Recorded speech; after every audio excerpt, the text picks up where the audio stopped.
Okay, just getting set up, everybody. Give me just a minute.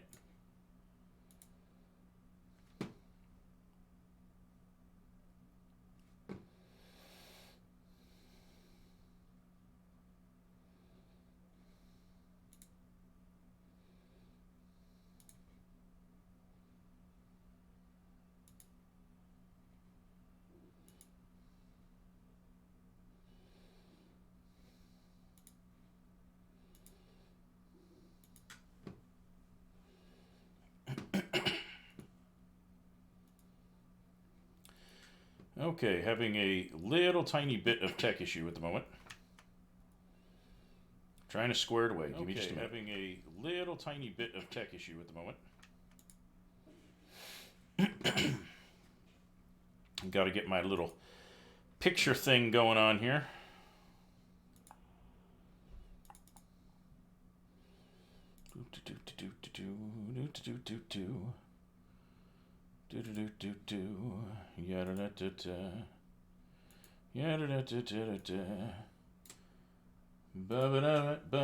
We're gonna be talking some news. Okay, so why is my little avatar thing giving me trouble? Should not be giving me a headache. Let's toggle that and try fix. So yeah, pardon the technical issues on day one here. Trying to get all squared away in one shot. But it's giving me headaches. Why you got to be so weird? Bleh. Okay. I will get this squared away if it kills me. So, oh, you know what? I need to do one thing here real quick. And I need to pop out my chat so I can see if anybody is there. Yeah,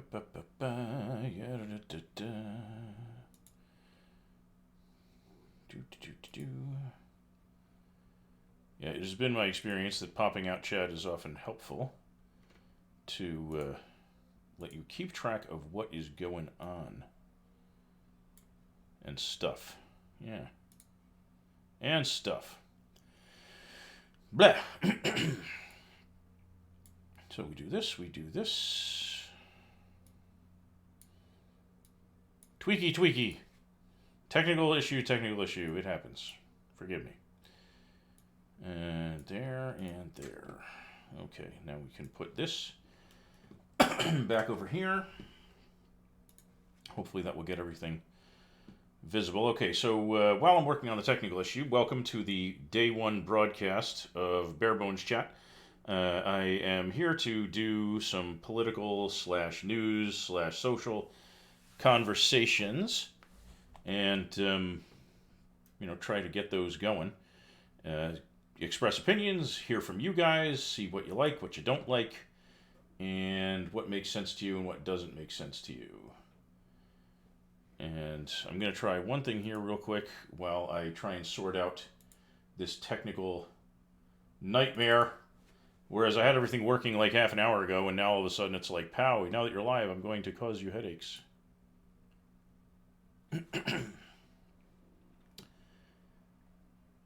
Come on.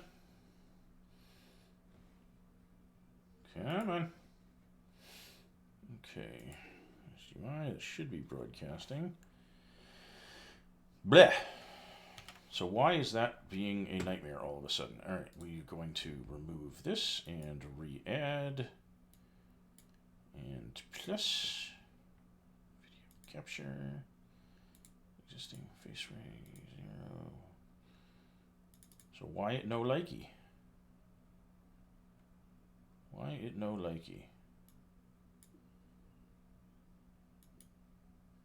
Okay, now we're getting somewhere. Fabuloso. Alright, fantastico. And we can render that invisible there, and we can... There we go. Now we have the little picture. Hey!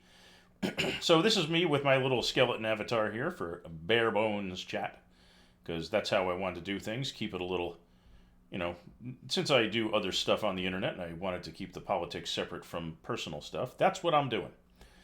So when I'm looking at the politics section on Twitch, we can take a quick look over there, and you will see that when we're looking at this stuff, we have a lot of stuff talking about impeachment tonight. And I'm going to try to avoid the impeachment bit because that's been done to absolute death.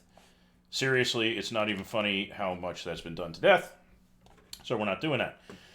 What I thought we might do is talk about something that happened just in the last day or two in my world, which is I was talking to some people I knew about setting up this channel and asking them, their thoughts on what kinds of stuff should be discussed, what things would be interesting. And so what I have discovered is that people seem to be very concerned about the left, at least when they're right-wing people that you're talking to. And they seem to be very big on the whole, why does the left think this, that, or the other thing? And there seems to be a lot of misinformation out there, a lot of incorrect understanding of the position of left-wing people in general, left-wing politicians in particular. So I am thinking I might try to clarify some of that. Okay, so one of the things that came up in the conversation I was having yesterday is the idea that left-wingers want to take away all the guns. And with the exception of Beto O'Rourke, who kind of went off the deep end with his, I'm going to take away all the AR-15s and AK-47s and whatever else, that's not actually what any of the liberal candidates think. Their opinions on it vary, but my preferred candidate, which will probably surprise nobody who knows me and probably not surprise anybody who's viewing, is Bernie Sanders. And Sanders has been firmly on the side of let responsible people be responsible gun owners for a very long time.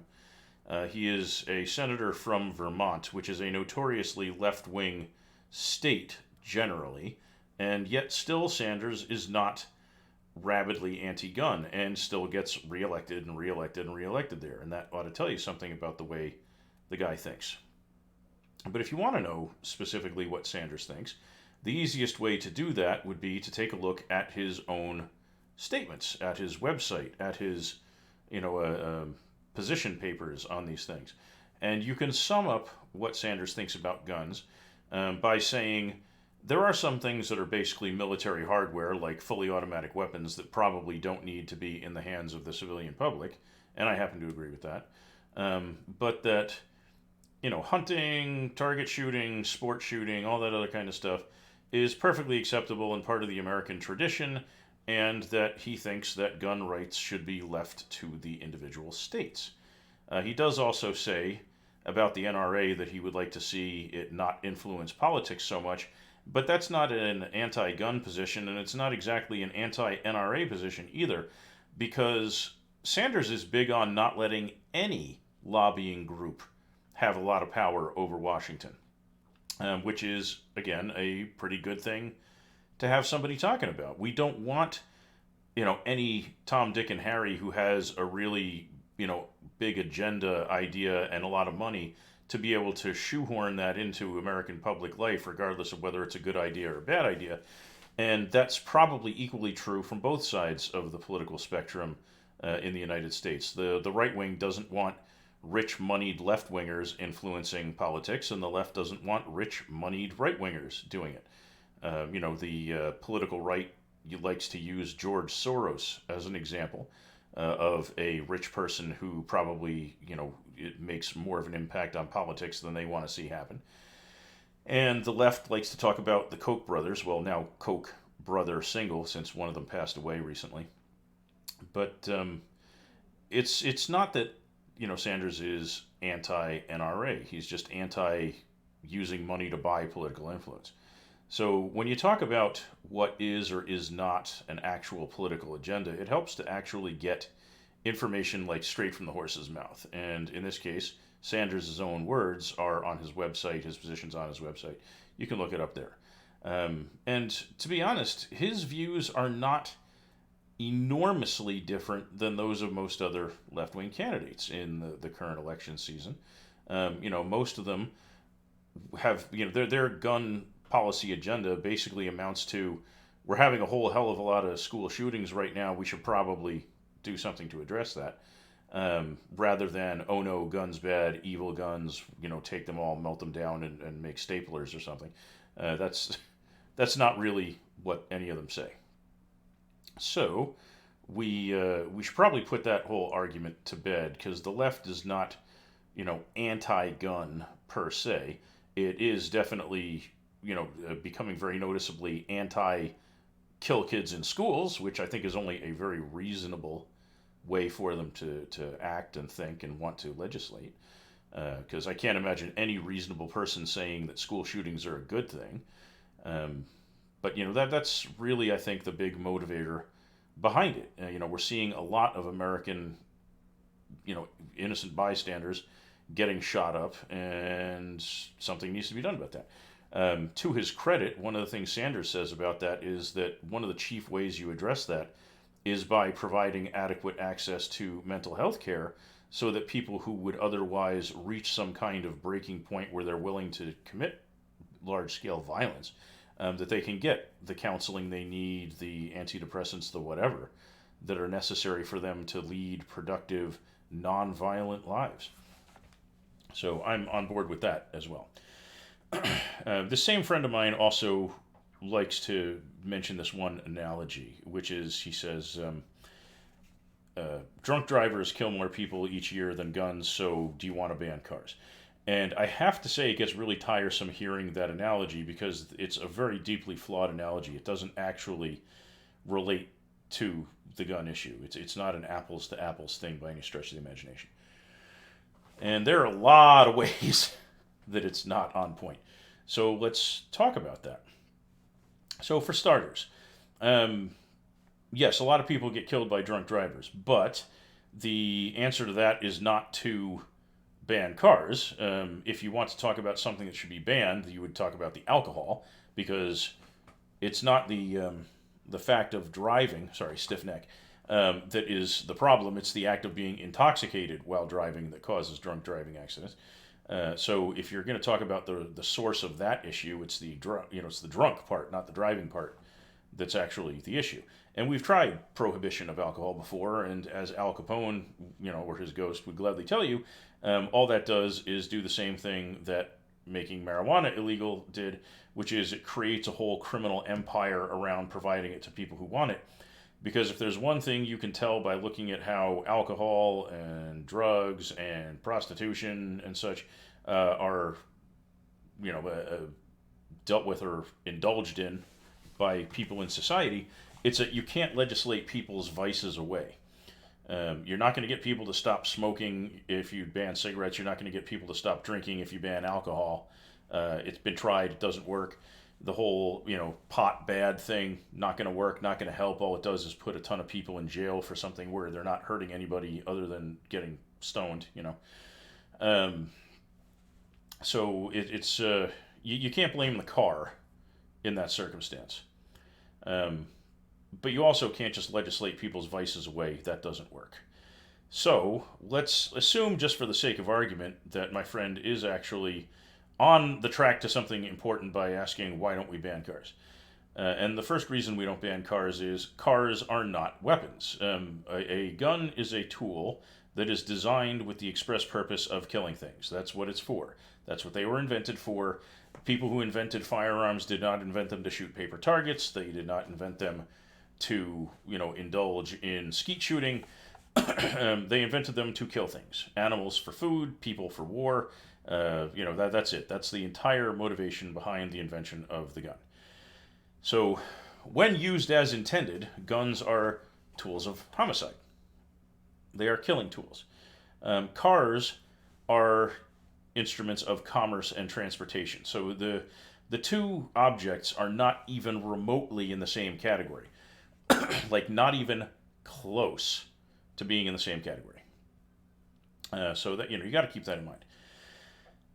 So that's one reason the two don't hold up. The second reason it doesn't hold up like at all when you say let's ban cars is that it's not it's a sort of a dishonest comment to make in the first place because the last thing gun owners want is for guns to be treated like cars, and we'll get to that in a minute.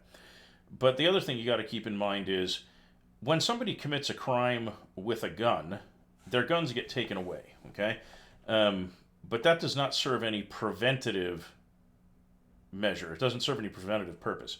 When somebody gets behind the wheel drunk and runs somebody over, they lose their driver's license. But again, that does not have any preventative value. When you talk about ban guns versus ban cars, banning guns would be an attempt, and a very poor one, because you can't just ban all the guns, nor is that necessarily a desirable goal. But even if you could, all you would be doing is removing weapons from a society. And people say, oh, well, if you take away the guns, only the criminals will have guns and blah, blah, blah. But that's not true, because the way that criminals get their guns is through law-abiding people. You have to keep in mind that right up till that guy started shooting off of that building top in Las Vegas where he killed 50 some odd people, he was a law-abiding gun owner. You can't just say because someone's a law-abiding gun owner that they are safe to be allowed to have a gun. Everybody who breaks the law with a gun was a law-abiding gun owner right up until the minute they started shooting at people. So that's if you were to ban those, all you'd be doing is removing weapons. And since the people who break the law with guns either get them legally by buying them before they become criminals who used a gun, or they steal them from people who bought them illegally. So the entire supply chain of guns to criminals in the United States starts with law-abiding citizens. And if you want to do some interesting reading, there are studies you can look at where you see interviews done with criminals of various types. Murderers who say, here's what makes me target this particular group of people. Bank robbers, why do we choose this bank instead of that bank? But one of the more interesting ones was a study of burglary. And they came up with this list based on interviewing a huge number of convicted professional burglars about what it is that makes them choose a certain house to rob or ignore a house, like bypass it and find something else. The number one thing that makes a burglar want to rob somewhere else is a barking dog, with the logic being you can intimidate a person with a weapon, but if a dog is coming at you, that dog is coming at you. There's nothing you're going to do. You're going to have to fight that dog. It's not going to turn away just because you go, good boy. But the number one thing that makes them want to rob a place, oddly enough, is knowledge that guns are in the house. And the reason for that is guns are easy to sell on the black market because criminals want them. The one thing the gun rights people are getting right up about this is that criminals definitely want guns. But the way they get them isn't by going to the criminals only sale at the local gun shop. It's by stealing them. It's by getting people to illegally straw purchase them for them. It's by illegal means.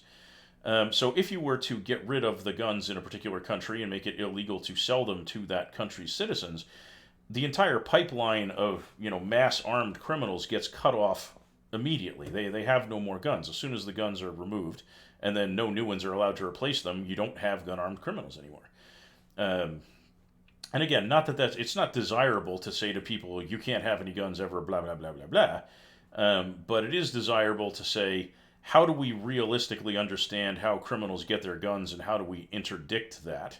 And the first step in that is understanding that they get them by taking them from people who bought them legally, or by paying somebody to legally purchase them and then illegally transfer them to the criminal.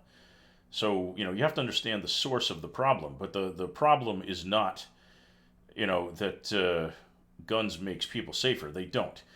Guns actually make your home a huge target for burglars and home invaders because they know you have something easily sellable on the property. They just wait till you're not there. A gun in your home is no threat to a burglar if you're not there to use it on the burglar. So they just wait till the house is empty. They go rob you blind. They safe crack you, or they use a torch to cut the safe open, or whatever they got to do, and they get the thousands of dollars worth of easy sell guns, and then they go away, and you're out all these weapons, and then the weapons end up in the hands of the criminal element, and you have then been part of the arm the criminals pipeline, even though you most likely didn't want to be. The same thing cannot be said of cars. It's not that the most criminal thing somebody's probably going to do by intentionally buying a vehicle is use it for street racing or something. Most people don't buy cars thinking I'm going to go on a drunken rampage and run over a bunch of school children with it.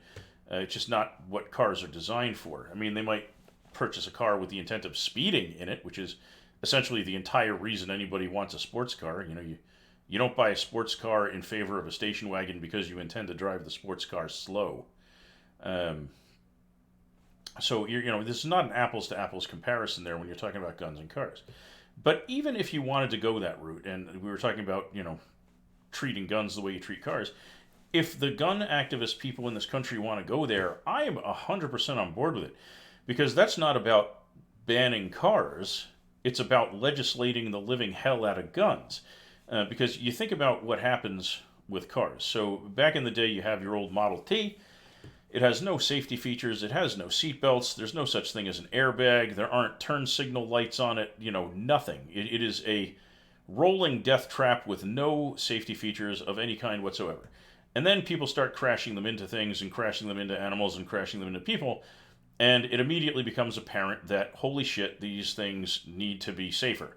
So the seatbelts get invented, the airbags get invented, speed limits get imposed, 25 mile an hour in the school zone limits get imposed, stop signs come into use, yield signs come into use, no passing, road paint, all this stuff is designed expressly for the purpose of regulating vehicles into safe traffic, okay? So when you compare that to guns, it's a weapon intentionally designed for killing things. So, making giant quantum leaps forward in terms of safety items for them has never really been of huge interest to the gun industry generally. And the few things they have tried have basically been abysmal failures, because the idea of a DNA-coded gun that only works for you, like the pistols in the Judge Dredd movies, is sort of science fiction, because nobody wants to get stabbed in the hand by their gun every time they pick it up in order to shoot it to get a DNA sample. And that's not an especially useful thing. Fingerprint locks on the trigger, all this kind of stuff, not really a huge thing. None of it's taking off. Nobody's trying to legislate it so that these safety features are required. But then you go back to cars. Safety features become one of the selling points for cars. This is the highest crash test rated car in the country, and blah, blah, blah, blah, blah.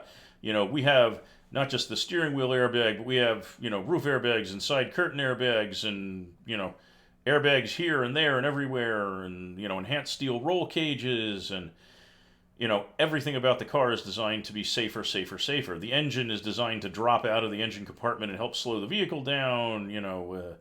We have better and better brake systems, from drum to disc to anti-lock. You have all these new features being added, because people understand that moving a human body at 50, 60, 70 miles an hour is inherently risky, and that the device that allows that to happen needs to be as safe as it can possibly be. So, you have that difference. Whereas you want to treat guns like that, fine. Mandate that safety responses have to be made in response to every, risk factor that comes with having guns around. Then you have insurance requirements. You buy a new car, you got to insure it. If you don't insure it, you're not going to be able to get a loan. You should have huge amounts of liability insurance on your car, because if you run somebody over with a large sedan, the odds of them getting a $5 Band-Aid sized injury are very small, whereas the odds of them getting an injury that will cost you your next 10 years worth of savings is actually pretty high. So you carry liability insurance if you have, any reasonable sense of intelligence and preparation. But we don't require that of guns. Okay, you want to talk about guns and cars are the same. Let's require everybody to get liability insurance, because, if you're a gun owner and you insist on having an arsenal in your house, and you do something stupid, or a kid finds your gun and does something stupid, and a bullet comes through this house and kills somebody or maims them for life, you should be on the hook for that shit. And if you're dirt poor, shouldn't matter, because the victims are still victims and need to be taken care of. The lost limb that got blown off by a stray rifle round or whatever, or the organ that got devastated by a bullet transiting the body. Those things are real regardless of whether the gun owner can afford to pay for them or not, so they should definitely be required to carry insurance.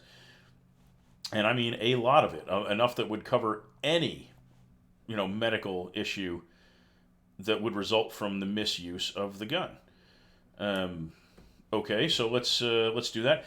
You want to get a car, you have to have a driver's license. You have to be able to prove. I mean, this is mind-boggling. You have to prove you can see in order to get a driver's license. You don't have to prove you can see to get an item that's capable of killing somebody a quarter mile or a mile away from you, depending on the power of the weapon. You don't even have to prove you're not blind. A blind person can legally go and buy a gun. So why don't we add a vision test, if you're going to compare cars to guns. And then, let's add requirements to pass a written test where you have to prove that you know what the hell the laws in your own state say, relative to civilian firearm ownership. You have to, when you're a teenager, a lot of kids will go to driving school. You should be able to demonstrate basic competency to hit a target rather than just spraying bullets around and randomly hitting anything in sight. You should probably have to be able to demonstrate that you can properly maintain a gun so that it doesn't malfunction in use, So you want to do all this stuff? You want to talk about cars and guns being in the same ballpark? Okay, let's put them in the same ballpark. Let's legislate the living shit out of guns the way we legislate it out of cars. Or, if as a gun owner you object to that, maybe stop using the analogy about how drunk drivers are the same as, gun-related deaths, and that, banning cars is not on the table, blah, blah, blah, blah, because it leads to a path that ends in a destination you really don't want if you're a gun person. So, that kind of thing makes me a little bonkers when people bring that analogy up, because it's so fundamentally flawed, and they don't even realize, to pun for just a minute here, they're kind of shooting their own argument in the foot when they make that comparison. What is really bothersome to me about the gun enthusiasts' resistance to any kind of legal addressing of the gun-related injury and death problem we have in this country is that they have this hardline stance where they won't give an inch. And they are forgetting, or maybe not understanding, that that particular stance is going to lead to the outcome they most object to, which is eventual banning of all the guns. And you say, well, bare bones, why would that be the case? And it's pretty basic.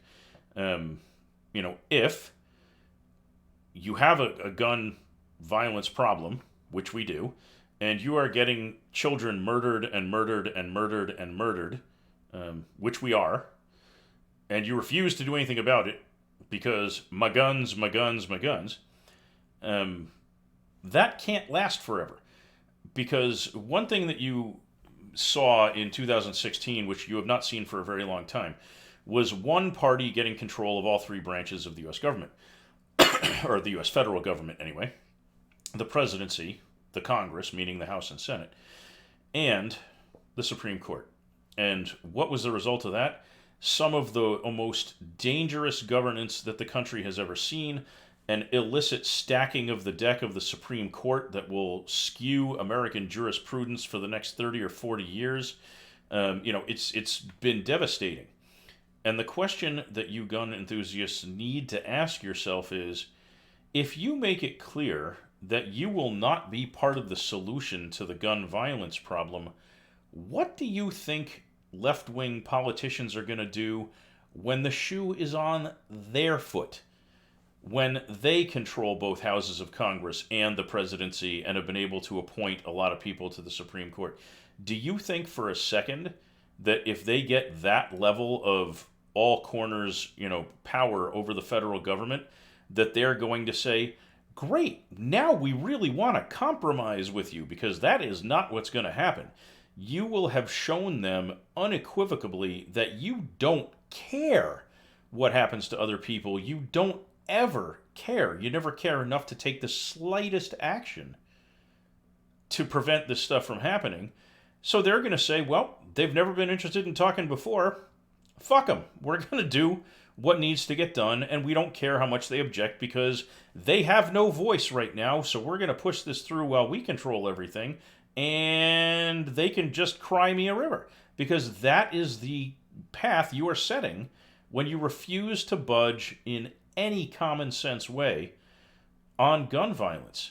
Like, no budging means eventually, when the other side has the power to ramrod through whatever legislation they want, you're going to have a giant bullseye on that. If enough of it happens, you might even see a constitutional amendment changing the way gun rights are viewed in this country. So if you make it clear that you will never, ever, ever budge, then when the opposition actually has the level of influence that your side had in 2016, you can expect to get your asses handed to you on a lot of these subjects, guns being one of the first ones that are going to come up. So it behooves you to not be, digging in your heels and proving that you have no interest in resolving this problem at all. Because if you don't, people who are scared that their kids are going to die are going to take the opportunity to, meet halfway out of your hands and shove you right the hell over the line into the territory you don't want to be in the minute they have the ability to do so. So you should really, really, really give some thought to whether or not that's the outcome that you really want to see happening here. So just keep that in mind as you, try very hard to fight against any of this from happening. So let's take a look here. I'm looking over at my other monitor at the Associated Press website over here, and you can see it right up there. I'm looking at the Associated Press website for thoughts on what subjects are important in the news at the moment, because when you want to talk about politics, you want to talk about news, you should try to get the most recent information possible, and you should try to get the most neutral information possible so that you get the facts. And when it comes to that, you kind of have to look at what news agencies or infotainment agencies are likely to get information soonest and likely to get it the most accurate with the least amount of bias. And when it comes to that, there are two sources of news that are vastly superior to any others. The first being the Associated Press, and the second one being Reuters. Those are what are called the wire services. They have reporters all over the world, and they are almost always the first to report on anything of note. And other news agencies literally read what they see on the Associated Press and Reuters and then put their own slant on it. So if you're looking for the fastest, most, on-the-spot sources of reporting, the wire services are the way to go. And the Associated Press happens to be, an easy site to look at. So that's one of the places I went to look. At the far end of the spectrum, you probably want to avoid places that are not early reporters, that are mostly infotainment rather than actual straight reporting, that have severe bias towards one side or the other. The quintessential examples of that for the right wing, meaning places you really shouldn't want to get information, would be places like InfoWars and Breitbart and Fox News, because they are heavily, heavily, heavily slanted and are mostly commentary, not actual reporting. And on the left, there are places like Natural News, which are heavily slanted, crackpot sites as well. So you want to avoid the far left and right, because what you really want is something that's toward the middle.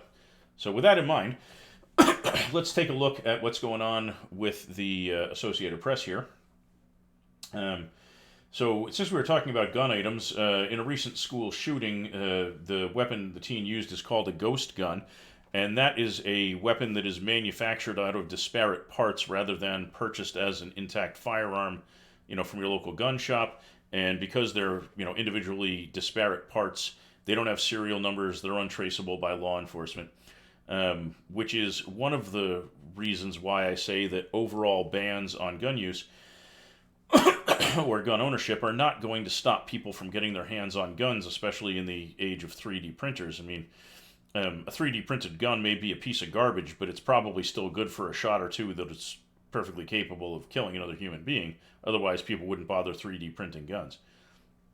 So, you'll never get guns entirely gone from the scene, and it's probably better for people who want guns to be able to purchase major manufacturer brand weapons that are manufactured in consistent environments so that they're not, going to explode in your face when you try to pull the trigger because your 3D printer had some kind of an issue when it cranked out the bolt for the gun.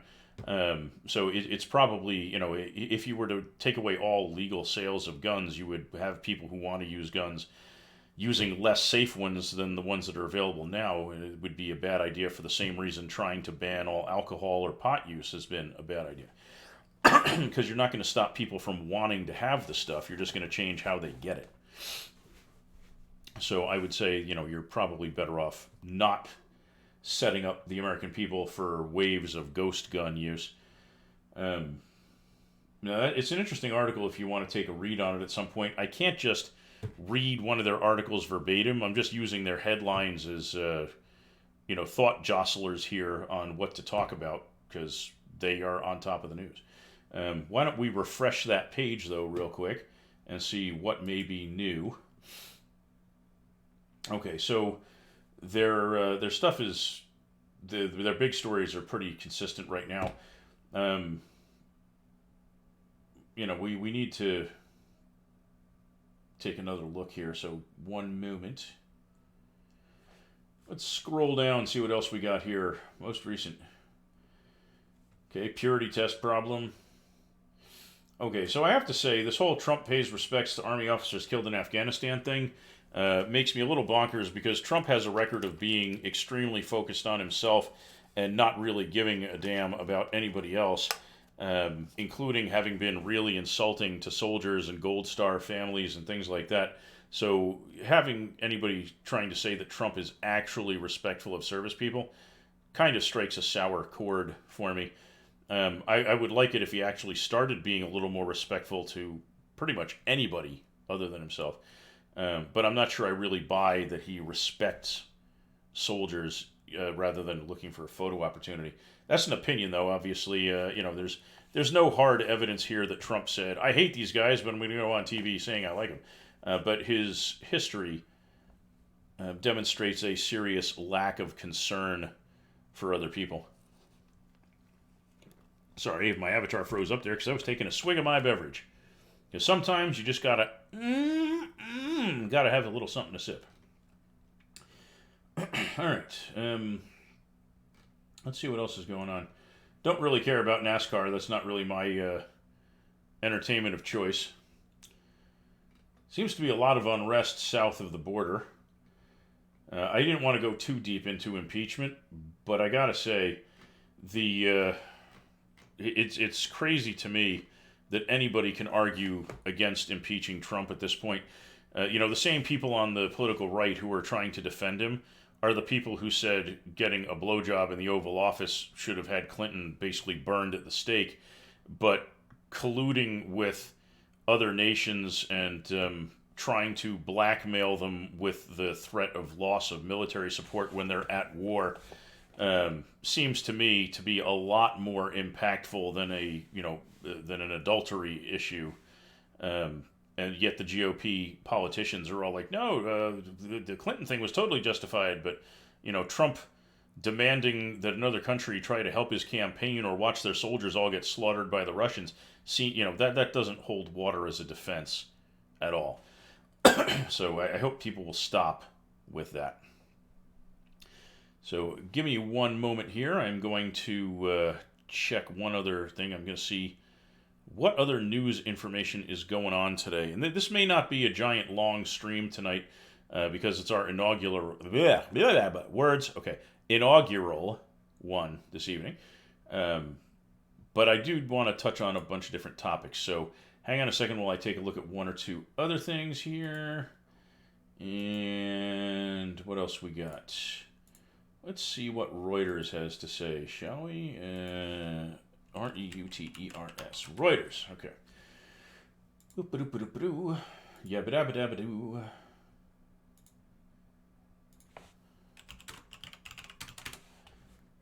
All right. So Reuters. Let's bring that back up. See if I can show the Reuters information properly. There we go. Okay, Reuters.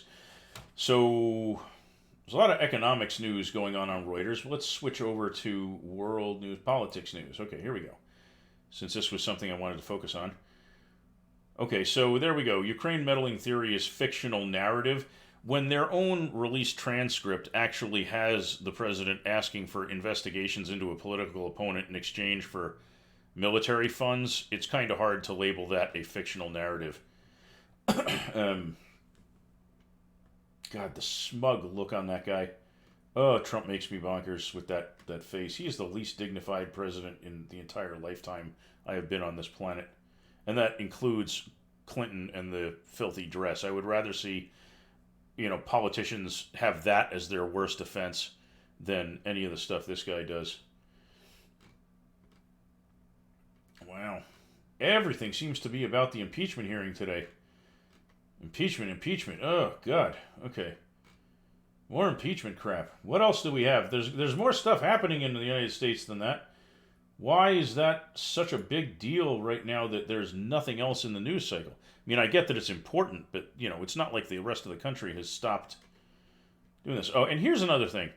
When you talk about hardline right-wing leaders, here's Netanyahu from Israel. One of the things that Republican politicians have realized, and this is a very dangerous precedent, that even you Republicans should object to because it's going to eventually apply to Democrats as well. Right now, if a Democrat gets involved in a scandal, they'll do the right thing and resign rather than hang on to office and shame themselves and their party. Republicans have realized that they can just keep going and nobody's going to do anything to them. That their constituents, they could shoot their constituents' children in the face in their own front yard, and they would still get the Republican vote from these people's parents as the kid is bleeding out on the front lawn. They have really come to understand that the average Republican voter in this country will never change, will never stop voting Republican, even if their own politicians beat them over the head with a club until they die. They will vote for them as they're being carted away to the funeral parlor. It's bonkers. And that's not just happening here anymore. It's happening all over the world where hardline right-wing leaders are realizing they don't have to care what their constituents say anymore because their constituents are fueled by hate and anger rather than anything rational whatsoever. So, as long as they can say, yeah, okay, I shot your kid, but aren't those other people that you hate even worse than me? And their people will buy that and keep voting for them. It's absolutely nutso bonkers cray-cray. Let's see what else we got here. God, look at the look on this guy. He looks like he's got a wooden block for a head with a really bad hairpiece on it. Okay. The United States has the most powerful military in the world, hands down, but China's is no slouch. And intentionally pissing off the Chinese seems like a bad idea. We have to support our allies, but sending warships right into the Chinese territorial waters seems like a risky proposition. What else we got going on here? Okay, well, there are a bunch of countries that most people in this country have never, even been able to find on a map. So let's go back to, let's take a look at another website here. Having to go to a slightly less neutral site, we'll look at CNN and see what their headlines are about. What do you expect? More impeachment stuff. Very tired of impeachment stuff. I know everybody's tired of it. I just want to see the hearing proceed and start seeing some news about other things happening in the country. Now, here's one thing. Obama talking to Democrats, chill out about the candidates. One thing that I find very interesting is that the Democrats are really sniping at each other a lot during this campaign season, when probably the smart move is to stay united and on, on task with the idea that they should be trying to win for the benefit of the common citizen, rather than, taking pot shots at each other. Because that just hands ammunition to the Trump campaign for later, for whoever wins, because they'll be able to look back and see what bad things Democrats said about each other. That's a dangerous precedent to be set. I don't think that's a very good idea. And as long as the name of Yang has come up, which you can see over here, Yang makes me a little bonkers too. I'm not a fan of Yang. I know that his adherents are very passionate. And he's got some good things to say about a lot of topics, but his universal basic income, or as he calls it, freedom dividend, is bothersome to me. Because my understanding, and if anybody is watching who wants to correct me on this, who has information that contradicts this, my understanding is that if you take the freedom dividend, your other federal government, assistance of whatever kind, takes a hit or goes away. And the worry for me would be that includes food stamps, because most people are not very financially responsible. And to you Republicans, I want to remind you that nationally speaking, Republicans are the single hugest consumer of food stamps and federal assistance programs. So I'm talking about something that will bone your side of the political spectrum here. If people are not financially responsible, if you give them $1,000 check instead of $1,000 worth of food stamps, a lot of those people are going to use $1,000 check on things other than food, and then they and their kids are screwed when that money runs out. At least with food stamps, it's going to be spent on food. That's kind of the advantage to food stamps, is they specifically channel those funds to something that is absolutely necessary for the survival and well-being of the recipient family. So I want to see something more like that, and something less like, here's $1,000, you have no self-control, go do whatever you want with it, and don't call me, when the money runs out, because you didn't do the right things. Because people are irresponsible with money. And again, Republicans, number one users of these programs, number one people who are challenged with money intelligence, because they don't tend to have the fiscal common sense that they like to think their party has, which it doesn't either. But here's the thing: neither the Democrats nor the Republicans have entirely sound financial policy as a whole. Republicans like to claim that they're the financially responsible party, but they're not. The main difference between the two parties is both of them spend a lot of money, but Democrats want to pay for it now by having taxes match what is being spent. And Republicans want to pretend that the bill is never going to come due and leave it for, your kids and your grandkids to go bankrupt trying to pay off after 20 years, 50 years, where the bill is still there, but now it's got decades of compound interest stacked on top of it and the economy's in the tank. So, when you keep that in mind, Republicans are big on that, that economic theory, which is called deficit spending, meaning you're spending more than you have. And if you give, people cash instead of something that is exchangeable for food, they will spend some or all of that cash on things other than food, and then they will be hungry and their kids will be starving, and then that's, a problem. So I'm not a big fan of Yang's proposal there, and if anybody knows that I have some facts on that wrong, please correct me in the chat, because that is obviously something that needs to, people need to be very clear on. But my understanding of it is that would really drastically change how, public assistance programs are administered and issued here in the States. So that's my big issue with Yang and his signature policy. I don't like the dire straits it would leave the financially destitute in if they make any mistake with any of that spending of that money. Or God forbid, they get the $1,000 and then their kid has to have an emergency medical procedure and they have to spend the money on that or watch their kid die, but then, for the rest of the month, nobody in the house gets to eat. There's some horrific choices that would carry with it. All right. So what else we got going on tonight?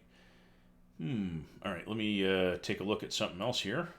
By the way, I am curious to know what folks think of this format. Do you like hearing about what's going on in the world, hearing opinion on it? I know we don't have much of an audience on the inaugural day, but I'm hoping that people will offer opinions back, tell me whether they think I'm right or wrong, whether they agree or disagree, have different views. So let me know what you think of this format, because it would be helpful.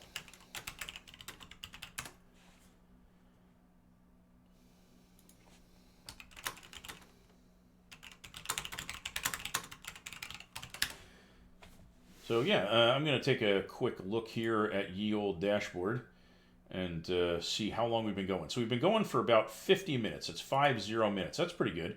I plan on keeping that going for a little while longer because it just seems to me like there's a lot to talk about here, especially in the United States right now.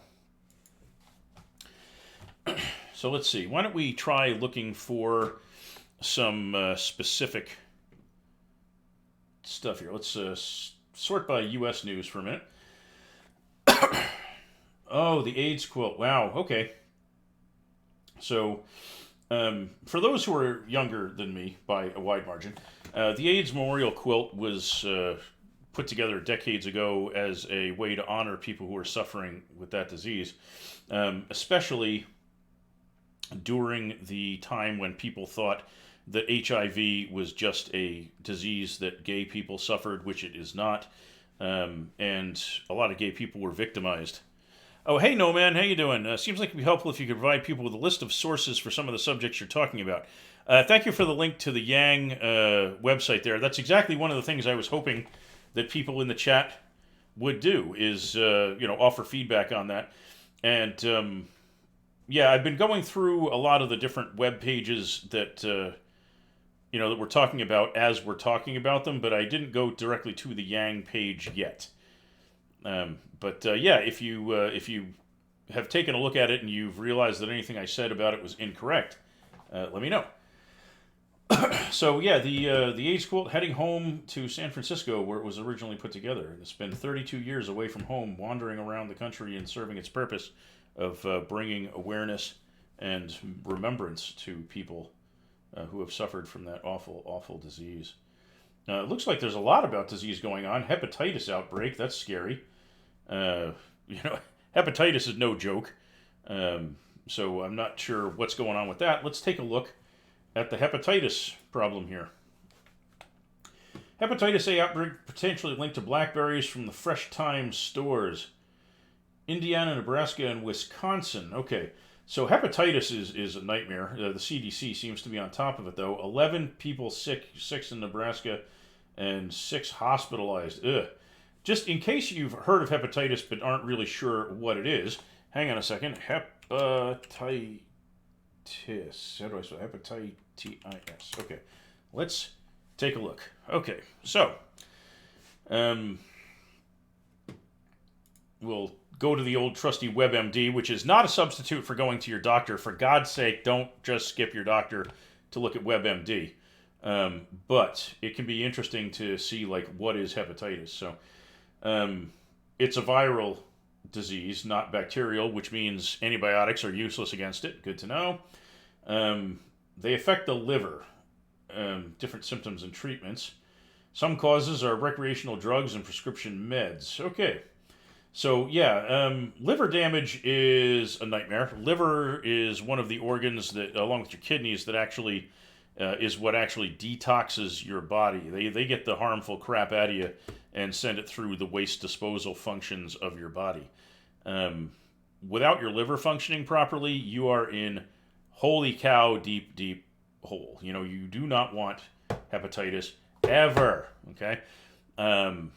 So when something comes out where there's an outbreak of it, it becomes critical because since it's viral, it can be spread in ways that are very fast and far-reaching if you are one of the at-risk groups for it. And it's particularly scary if somebody gets it who's in a customer-facing, a circumstance, like a food service worker. Ugh, very scary. And we're having a lot of outbreaks lately. This seems like a good time to go into the anti-vax discussion for a minute. So yeah, anti-vaxxers. Vaccines do not cause autism. Vaccines do not cause autism. Vaccines do not cause autism. Please, please, please stop trying to tell yourself that vaccines cause autism. They don't. Um, you know, bleh. I think that one of the reasons we actually have an anti-vax population in the United States, and this is such bitter irony, I don't even have words for it. It's because vaccines have been so effective. Okay? So let's wind the clock back a little bit here to my dad. So my dad was born in 1932. This is the guy who raised me, not my biological father. My biological father was born in 1910. And Sarah, welcome. Thank you for the follow. You are one of my first few followers. I am very excited to have new followers. So my biological dad was born in 1910. The guy who raised me was born in 1932. The guy who raised me, he had polio when he was a kid, and it left him with a withered, crippled leg for the rest of his life, and he got off easy. He told me that when he was a kid, polio was so widespread and so unchecked that when you went home from school for summer vacation, you just understood that if you got to go back to school in the fall, some of the people you knew, some of the kids you went to school with, would be dead. They would have just died of polio. It was just that common, that severe. And he missed the polio vaccine by just a couple of years and suffered for it. When that vaccine came out and people found out that they could ensure their children would not die by the hundreds of thousands a year from this disease, it changed the whole country. It lifted the terror that people lived in because polio was one of the leading killers of children until that vaccine came out. And one of the reasons people can be anti-vax these days is because they've never known what a world looks like with the population having no vaccines. They've never seen anything like it. If they had any idea what that looked like, I can't imagine that they would be anti-vax for a second longer. You know, the first time one of your kids dies and you realize if only you had given them a shot instead of, I don't know, soaking them in essential oils or doing this horrifying thing that people are doing now where they're shoving Clorox up their kids' butts to try to cure autism. And I swear to God, that is not a joke. That is actually being done by some people. That those people would stop that crap immediately and get their kids vaccinated if they actually understood just how important this is, and if they lost kids to something and realized if I had just gotten my kid an injection, my kid would have lived.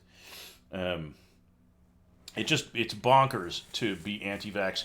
There is no legitimate science supporting the anti-vax movement. Please, for all that is important and good and worthwhile in this world, if you have kids, if you are yourself not vaccinated, if there is anything other than a legitimate medical reason why you can't get vaccinated, like you have a compromised immune system that would make it impossible for you to get vaccinated, for Pete's sake, get yourself and your kids vaccinated. Holy shit, just do it. Don't argue with it.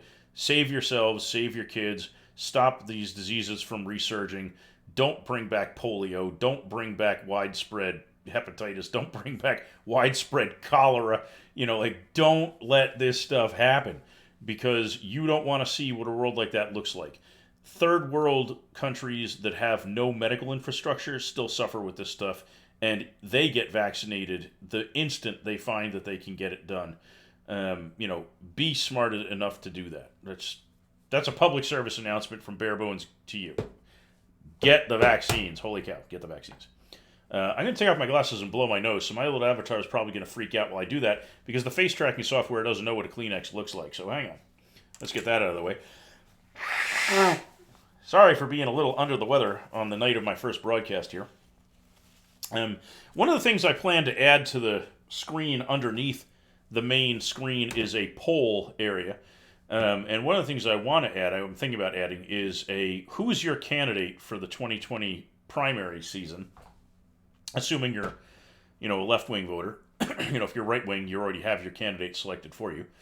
But I am curious to know who likes which candidates, and that might spark some discussion on what it is about each candidate that people like.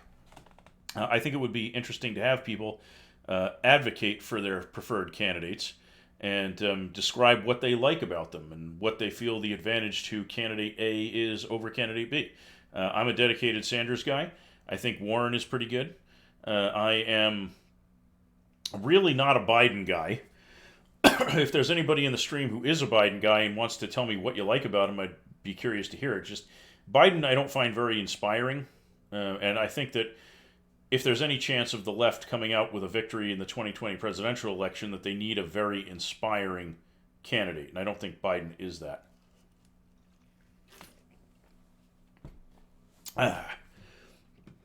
While we have this link, though, let's go to the Freedom Dividend page here and talk that through. The Freedom Dividend defined. Okay, risk of losing your jobs, yada, yada, yada, yada, yada, yada, yada. What is the Freedom Dividend? Okay. Wow, holy cow, there's a lot to unpack here. Form of UBI guarantees a certain amount of money to every citizen within a government population. Okay. $1,000 per month. Why does he want to do it? Who would get it? How would he pay for it? What are the benefits? Wouldn't the value-added tax just get passed on to consumers? Would it stack with Social Security? Okay, so veterans would continue to receive their benefits on top of $1,000 a month. Social Security benefits would stack because they pay for it. SSDI is based on earned work credits, and that is the first place where you would see take the UBI or take your Social Security, but it wouldn't stack. And that is one of the things, like I was saying, that makes me kind of nervous about it. I don't like that it impacts other programs, because honestly, it's just a big risk. And here's the thing. Where is it? Won't people spend their money on dumb things like drugs and alcohol? The data doesn't show this. In many of the studies, cash was given to the poor. There's been no increase in drug and alcohol use. I'm not saying that it would be drug and alcohol use. I'm saying that if it's cash, there is literally no control over what it is spent on. It's free to be spent on anything. If people choose not to spend it on food as opposed to the food stamps they would have been getting, and instead spend it on, I don't know, buying extra oil for their heating for the winter, they'd still be spending it on something beneficial, but they would still starve because they didn't have food. Seems like it would not stack with SNAP. Yeah, that's what I'm worried about, No Man. I'm worried that people will have benefits that specifically direct them to necessity items like food, would spend it on something else. It doesn't have to be drugs or alcohol. It's anything other than food would make it less advantageous than an equal amount of SNAP. I don't see robots isn't this early. Okay, so this is not a Yang thing. This is an automation thing. And I want to make it clear to anybody here who opposes, and the robot thing doesn't go to the UBI thing so much as it goes to the minimum wage thing. There's been a lot of talk about raising the minimum wage to what's called a living wage. And the objection to that, or one of the objections to that from the right wing, seems to be, well, businesses will just automate everything so they don't have to employ people, so they don't have to pay the higher wage. And there's a huge flaw in that argument.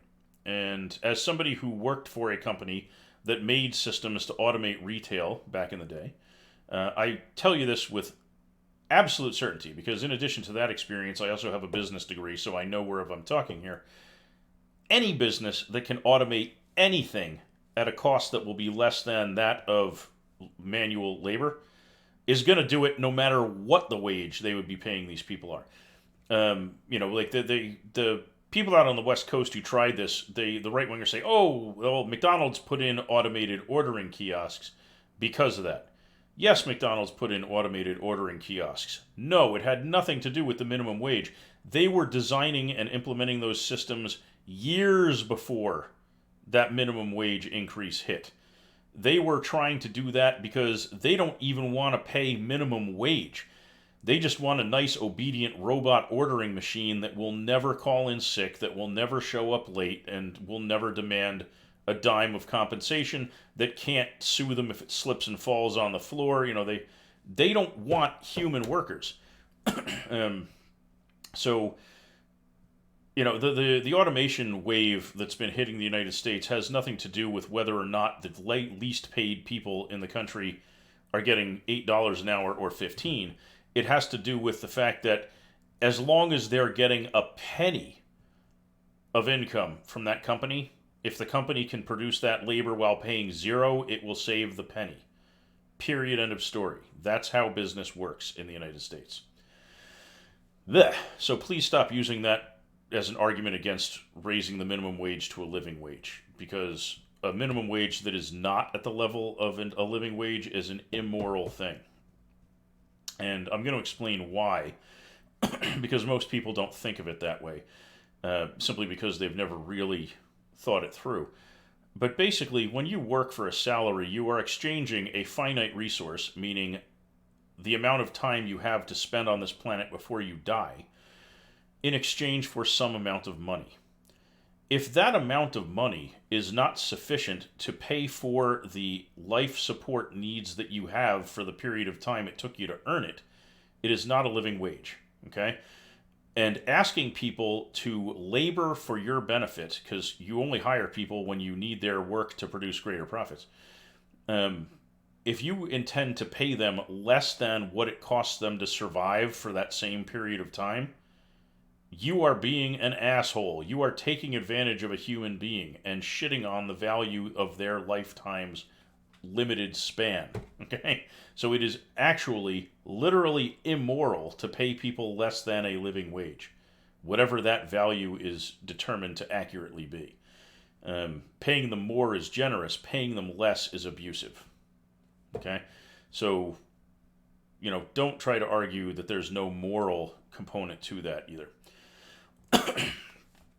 The other thing that I hear, since we're on the subject of the living wage, is, why should some McDonald's worker get paid $15 an hour when me, who's, an ambulance worker, only gets $15 an hour? And the response to that is, you're asking the wrong question. The question isn't, why isn't a McDonald's worker getting paid $15 an hour? The question is, why is the ambulance worker not getting paid more than they are? Okay, because the bare minimum that anybody should get paid for their labor is a living wage.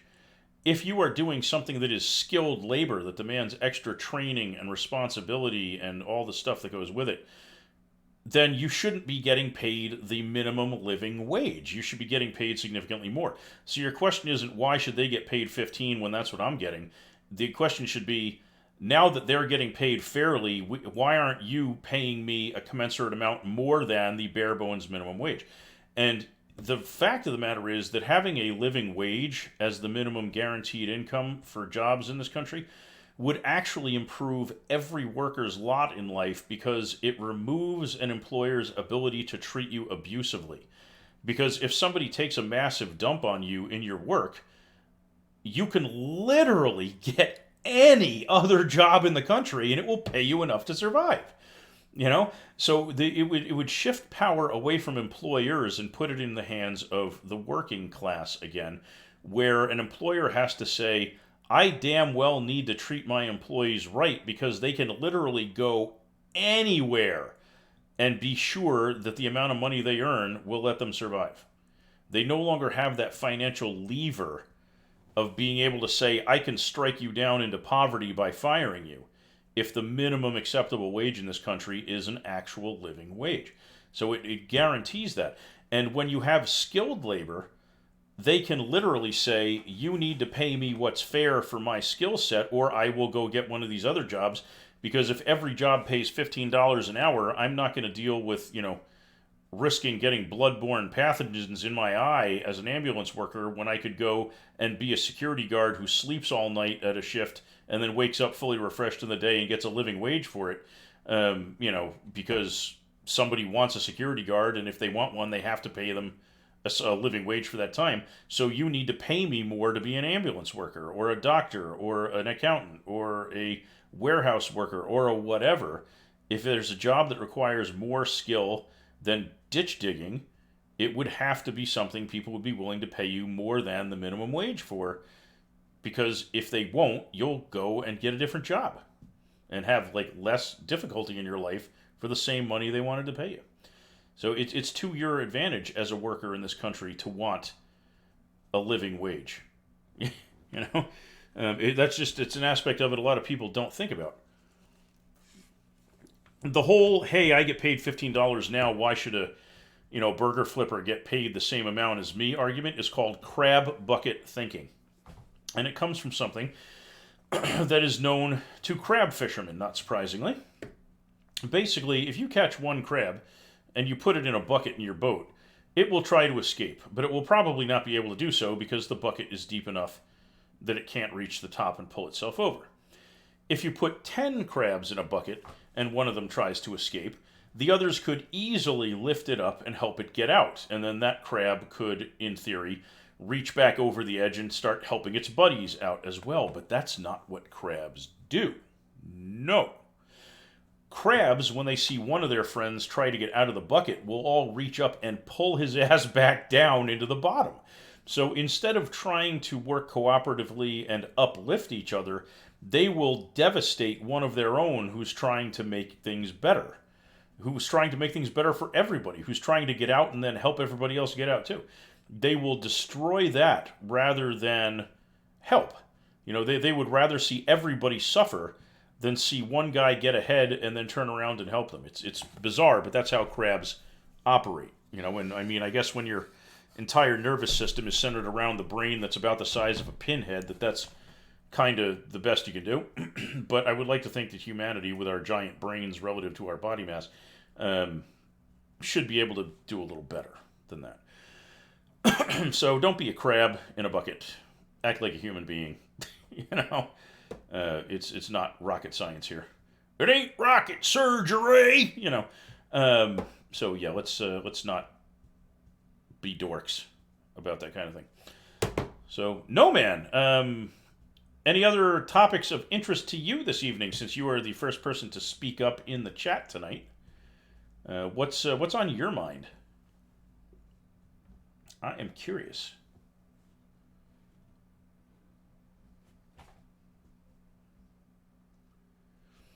Hello, anybody there?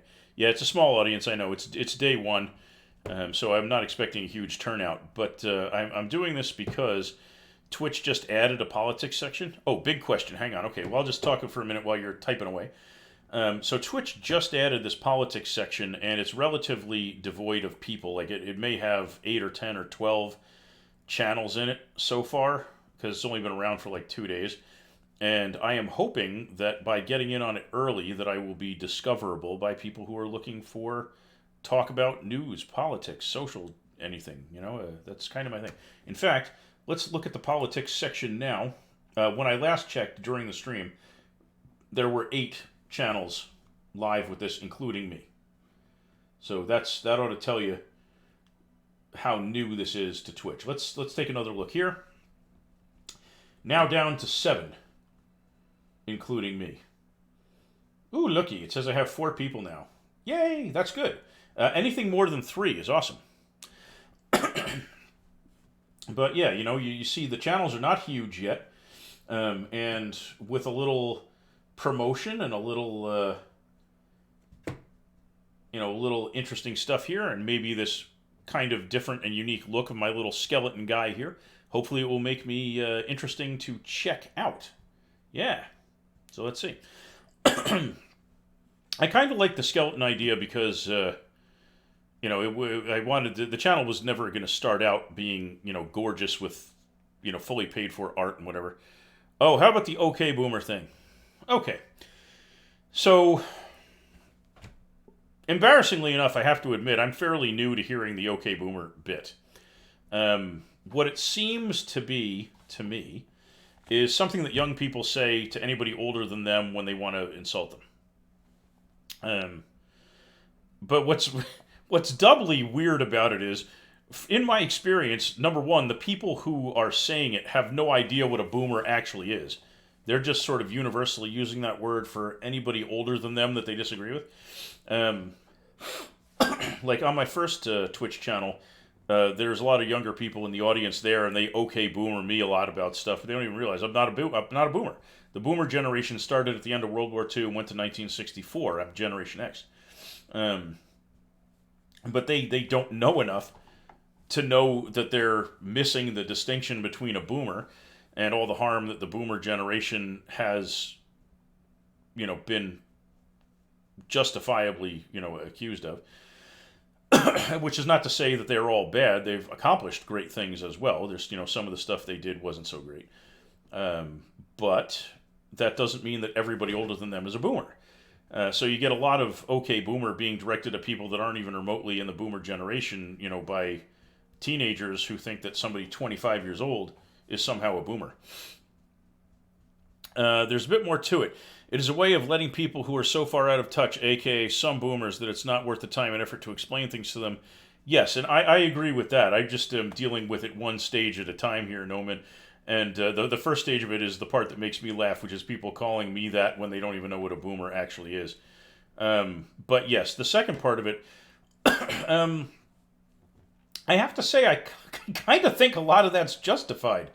I think that there are a lot of people who are of a particular generation who aren't willing to listen to people who are younger than them, who are not open to new information, who are not even remotely going to admit that other information even exists, right? Enter their brain. So I guess, when you encounter that enough, there comes a point where you want to be able to say something like, "Oh my God, just go fuck off," but you don't want to use the F-bomb, so you you drop an "okay boomer" on them, and I can totally understand why some people would be frustrated enough to want a phrase they could use to express it. That makes total sense to me. I just wish I could use that about anybody who acts that way, even if they were younger than me, because it doesn't work really great when you're, almost 50 and the person who's closed-minded and not worth explaining things to is 20. Okay boomer doesn't really fly. But yeah, honestly, there are so many people in this world that don't really ever want to hear a new angle that I can totally understand how this phrase is gaining so much popularity. Totally get it, no man. If I had to take a guess, knowing you, I would think you probably understand the real necessity for a phrase like that as much as anybody. I mean, on the plus side, knowing you, I know that you try very hard to surround yourself with people who aren't morons. So, hopefully you don't have as much of a cause to use it as some people do. But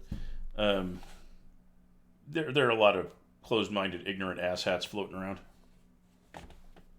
I try not to be one of those. I'm sure there are places where I have been, though.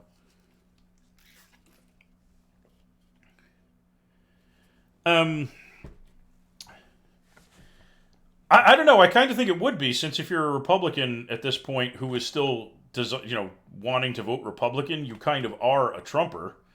It wouldn't be applicable in the same circumstance, but anybody who knows what Trump is and still wants to support Trump, or who doesn't understand what Trump is but still supports Trump, by being a Republican, I think you pretty much have to be willing to be called a Trumper if you're going to be a Republican at this point.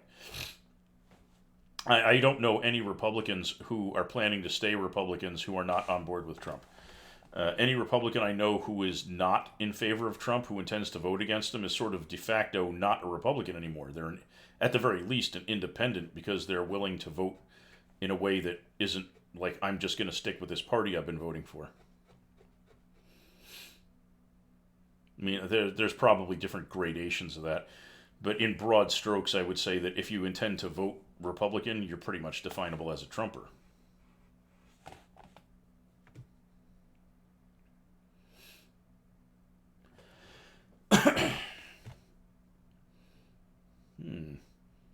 By the way, what do you think of the little skeleton guy? Short-sighted. There are lots of Republicans who don't like Trump. The better approach would be to divide and conquer. I agree with that 100%. I'm just having a real hard time finding any Republican that doesn't like Trump. And that is not a representative sample of any kind. That is only the circle of people that I know. But the fact remains, I don't seem to be able to find any Republicans who are not on board with Trump. I actually I started the stream tonight with a discussion of something from somebody that you and I both know, who I was talking with about whether or not he wanted to come by and check out the stream tonight. And he said he's mostly libertarian, but he said he's not a really big fan of Trump, but he's going to vote for him anyway because the Democrat candidates terrify him. And then went on to say that it was basically all because of Second Amendment stuff. And when you get to that point, when even people who you know to be intelligent, who you know to be basically decent people, are still going to vote for Trump, and they claim that Democrat candidates are terrifying, well, since they're going to vote for him, Trump is either not terrifying or less terrifying. That is kind of scary to me. While the basis is hi Lollipopasaurus. While the basis is legit, like most things, it can tend to be memed, just a way to automatically dismiss people who suspect you don't or won't agree with you. That makes sense, yeah. Or not terrifying to them, yeah. And that's I don't know. It's I think anybody who is not terrified of Trump is probably from a very small group of Americans. Like they're either of that same socioeconomic class where, they're basically immune to the negative impacts that Trump has had, or they're just not thinking things through properly. I mean, the guy I was talking about who says he's still going to vote Trump has female children. And, voting for a candidate who, empirically has intentionally walked in on naked teenage girls before, and yet you're still going to vote for that guy, knowing that, if you were ever to encounter him, you couldn't safely leave him around your own children. That to me says that you should be a lot more terrified of Trump than of any of the Democrat candidate crop. But, I think that what you have is a lot of blind spots or blinders. I'm not sure what the right term is. But blindness to a lot of the actual characteristics of Trump that make him less scary.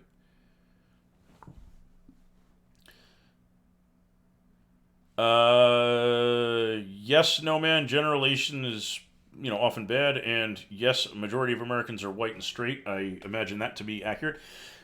Although I have heard that the Caucasian demographic is a shrinking majority. I think it is still the majority. If anybody has some data on that to share in the chat, that would be awesome. But I think the white majority is becoming less of a majority at the moment. I mean, they're still a majority though. Their daughters aren't ever going to go near Trump. Yeah, and that's what I'm saying. They have to be somebody who is insulated from the negativity of the man himself in order to do that. I think that anybody who is somebody who is directly at risk from the guy is probably reacting to the risk, and somebody who is not directly at risk is less likely to feel that fear. North of 60%. Okay, that makes sense. Yes, I often have to remember that there is a use case difference in language and buzzword language. Always consider your source and audience. What is a use case difference? I'm not familiar with that term, but it sounds interesting. Oh man, I need to get some update to this face tracking software so it doesn't freeze when I'm taking a sip of my coffee.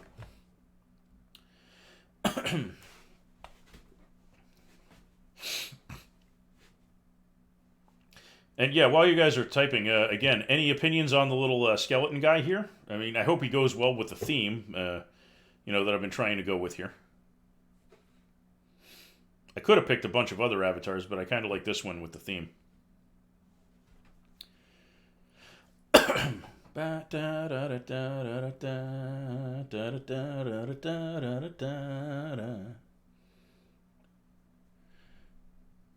I should put up another avatar just to show you guys what you could have gotten instead of the skeleton guy.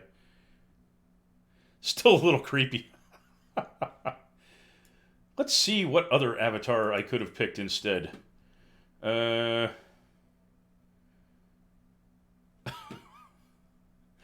One of my favorites.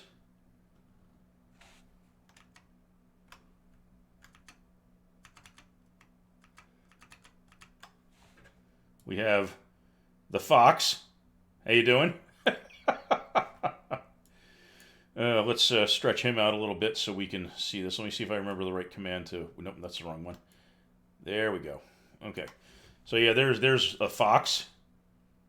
Would you watch it with a fox? Would you watch it on a box? We have the way a lot of political different people see me. Blah. Blah. That one's amusing. You want to talk about creepy? This one called Lord Burgor kind of creeps me out. Hey. Bah, look at my condiments. That one's kind of weird looking. I had thought about doing a gender swap just for the kawaii look of it and just to throw people off. We have this one. Hi! Little anime bobblehead kid. Bah! We have that one. The seriously Republican-looking businessman. We have this guy, whose avatar name is literally Alfred. Another anime-inspired one. This one just looks like the serious drugs have been in use, so I didn't think that would be good. I actually did some YouTube videos with one of these avatars a couple years ago using this dinosaur. Hey! Big mouth. What else we have? Octodad. We could do that one. This is fun. I'm having fun with this one. This one's kind of creepy.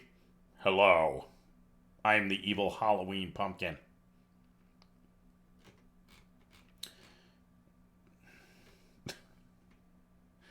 We got that one.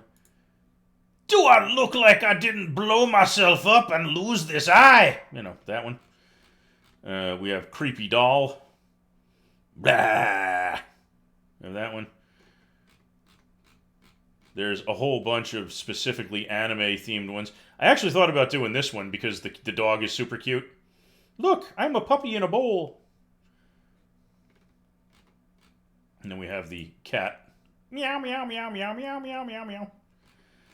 I entertained this one for a while.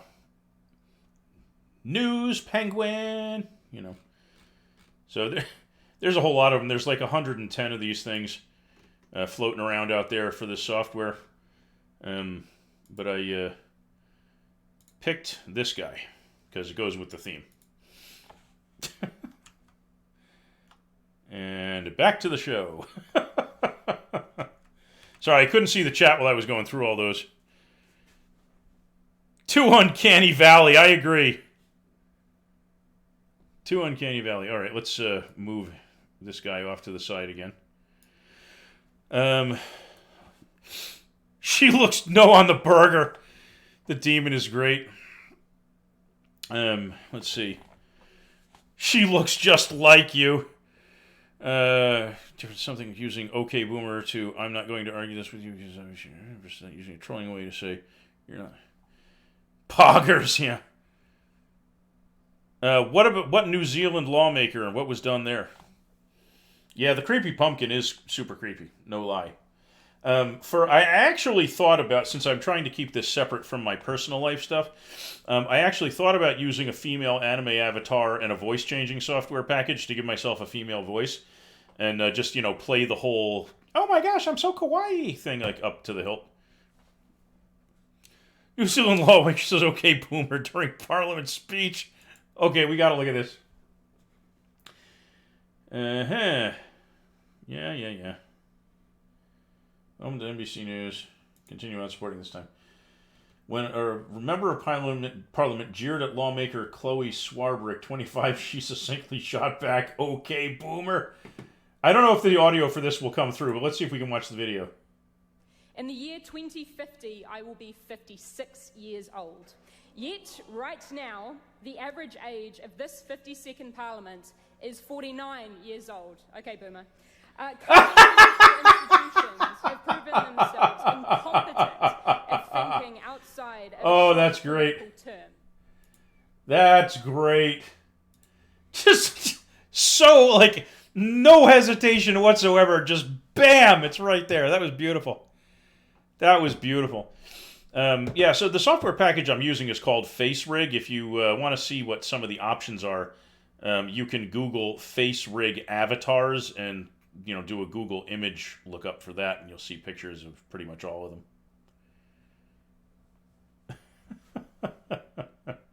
Okay, Boomer, that was great. You were not kidding. That was about as perfect of a use of that as you could ever want. And with the Australian accent, okay, Boomer, it was great. Oh man, that like blankly staring straight ahead thing, I'm going to have to call the coffee sip face. Oh, yeah. So, I mean, yeah, I could change the avatar. I don't have to go with this. I'm not committed to the art yet. I would probably change, the avatar and the logo and whatever else to something consistent that goes with the, with it meshes. I keep the name BareBonesTalk because I don't plan to make this like super duper fancy swanky at any point. But I'm not, locked into the skeleton guy. I just thought he went well with the name. So he's the guy I'm using first. The eyes are really kind of bug-eyed though, aren't they? Blah! And he has a little itty bitty mouth. Skeleton is fine for what you're doing. Okay. Yeah, the other thing is I'm hoping that when people are looking at the politics section, let's go back here and refresh it for a second. They're looking through the different channels, seeing what's available, and then they'll see, my little skeleton guy there, and it'll look different enough that they'll want to see, what is this guy doing? What's he talking about? Let's check that out. That's different. It's not some raging guy in front of a microphone. Let's see what that is. Because let's be honest, no man knows me in real life. I ain't exactly the most photogenic dude you'll ever run into. So it is what it is. Oh man, I love that OK Boomer bit. That was just hilarious. Not even kidding. Yeah, the only thing I would like more about this avatar is if the mouth was a little bit bigger. That would make it look better. I was thinking about putting a little attachment into frame where there's like a microphone for him to be talking into, that kind of thing. Because you could do all kinds of props in that software too. It's called FaceRig. I really recommend it if you ever want to do something like this. It works through virtually any video chat, Skype, whatever you want to do with it. Lets you have avatars for different things. So it is what it is. So what other topics are important to you folks in the audience right now? I'm curious about that. I am a little surprised that after the note I put out explaining what I was doing, that some of my more right-leaning friends didn't show up to tell me how wrong I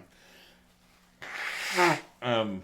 Which, I said to the one who I was talking with earlier, one reason I'm hoping one of you will do it is I don't have to worry about one of you saying I'm going to come to your house and kill your family because we disagree about this stuff, The people I know may or may not agree with me, but the ones who disagree aren't going to get violent over it, Whereas it's been my experience that in any political themed anything, that people can get really, really mad, really fast.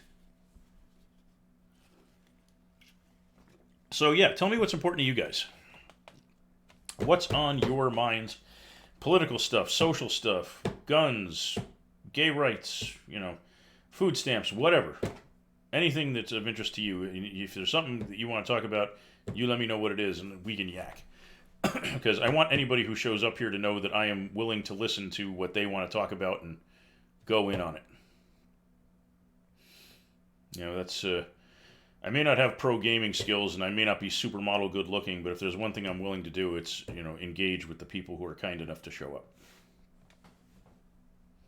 That's my thing, yeah. Wow, okay. I just want to tell you, I am like very unhealthy. I'm basically falling apart at the seams, and I want you to see something here. Let me straighten this up a little bit. Okay. So the face tracker has just made me critically aware of something, which is, wow, my range of motion is different for both sides of my body. Look at this. This is me leaning my head to one side, and then this is me leaning it to the other. How much further do I look like I'm able to lean it to the side? Because this one basically only goes that far. Damn you, computer, for not lying. I don't know. What are you going to do? What are you going to do? Oh, man. So, yeah, I got... because one of you has followed tonight, I know my alerts are working, so that's good. I was a little nervous I was going to botch that because, you know, first day tech jitters and all that. I was just telling the BF that I used to talk politics for the point of debating policies, and now I feel like I have to do it in defense of morality. I feel you. I totally feel you. My wife has asked me why I've gotten into so many arguments on the internet over the past couple of years because I'm not going to change the person's mind. And my response to that is usually, I don't expect to change their mind, but I do want any third parties who are possibly watching to know that whatever horrific thing is being said isn't acceptable to everybody. That there are folks who are willing to stand up and say, that's not okay, man. You can't just, you know, you can't just say horrible things are okay and fine and, you know, want to take away other people's rights and blah, blah, blah. You know, so it's more for the third party and to defend the moral stance of, you know, you got to say what's right and honorable and not just let horrible things go by unaddressed. So I feel like we might be on similar pages there. And you keep standing up for what you believe. Absolutely keep standing up. Coffee face. Oh, man. Let me see. I got to try and find something here. Blip.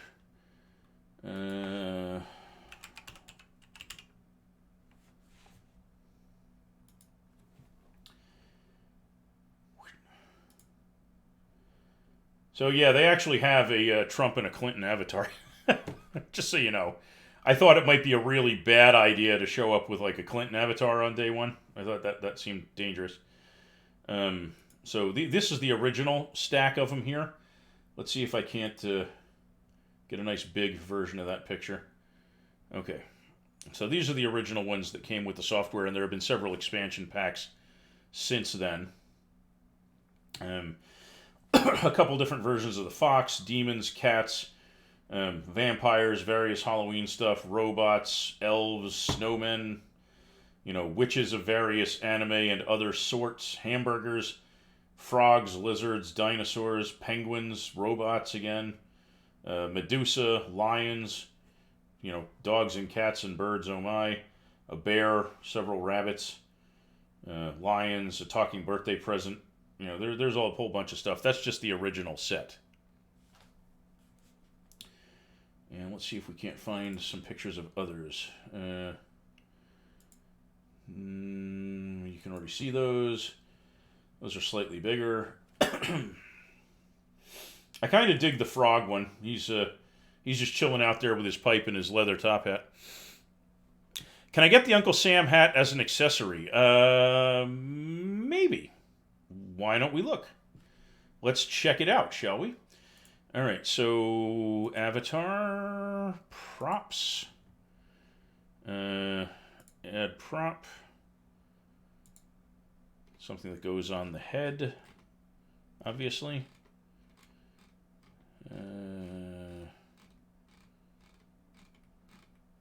Well, let's see if I can't find that hat. There's a crown, not quite what we're looking for.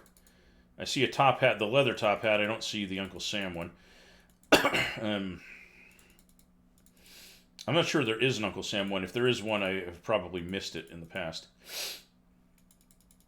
A lot of different top hats, including some St. Patrick's Day ones and plaid ones, but I don't see an Uncle Sam hat.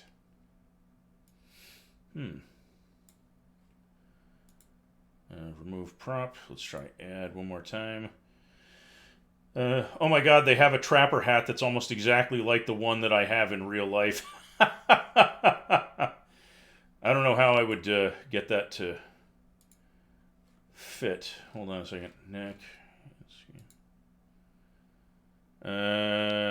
Will it let me do it? No, it won't. It doesn't like that. Okay. Let's remove that one. I don't know. I don't have a lot of practice attaching the props. but I can look into it and see if maybe there's one on the Steam workshop. I don't know. I'll figure it out, though. If there is one to be had, I will figure it out. Okay. Have I frozen the guy? No, he's still moving. Okay, good. Alright. Yeah, okay. And then we need the chat window back where I can see it. Yeah, can I get an Uncle Sam hat as an accessory? Okay. Off to Steam. Here we go. Library. Software. Face rig. Show me face rig. Okay, let's see. Community hub, guides, workshop. Let's see. Most popular items. Uncle Sam. Whoops, not Uncle Sam. Uncle Sam. No, I'm surprised. No Uncle Sam hat. Let's try just hat.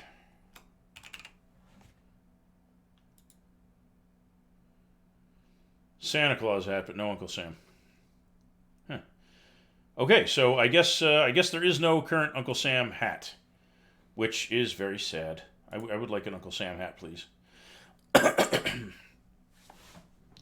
You know, I could check through the various costumes and avatars and see if any of them have a patriotic thing going already. But I am hesitant to use the two dedicated political ones, which are an obvious ripoff of Clinton and Trump. Excuse me. Let me see if I can find... Yeah. Those are the political avatars from the 2016 election season. Thought either one of those would probably be a very bad idea to show up. You know, to have doing that.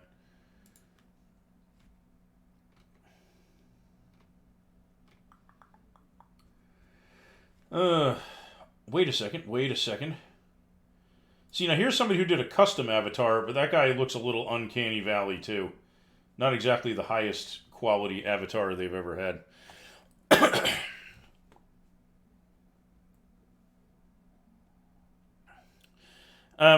Yeah, you know, I could probably do a whole show based on that one topic, No Man. Because there's a lot to unpack about American and Chinese trade relations, which probably would need to start with how they value their currency pegged to the dollar and an explanation of how currency valuation works. You know, for anybody who might be watching who doesn't understand that yet, because I don't want to just say China has its currency pegged to the dollar, because if you don't understand what that means, the rest of the... Oh.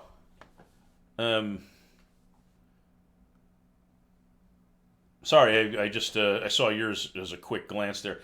But yeah, if somebody doesn't understand how currency valuation works, it would make the rest of the discussion less valuable. Agreed. I feel like it was one thing someone who thought about trade policy and said no opinion on much about it. But now you almost have to have an opinion on the things that are going on in politics. But still, there's so many people just don't have to seek information. I feel obligated to do my part to find and defend actual information rhetoric. I agree with you on that, and I'm just going to toss this out there. One thing that makes me absolute bonkers is when people yell fake news about anything they don't agree with. I hate that phrase so much right now. Lollipoposaurus, you ramble as much as you want. I love hearing people talk in chat and hearing what they have to say. Man, that is one ugly Uncle Sam.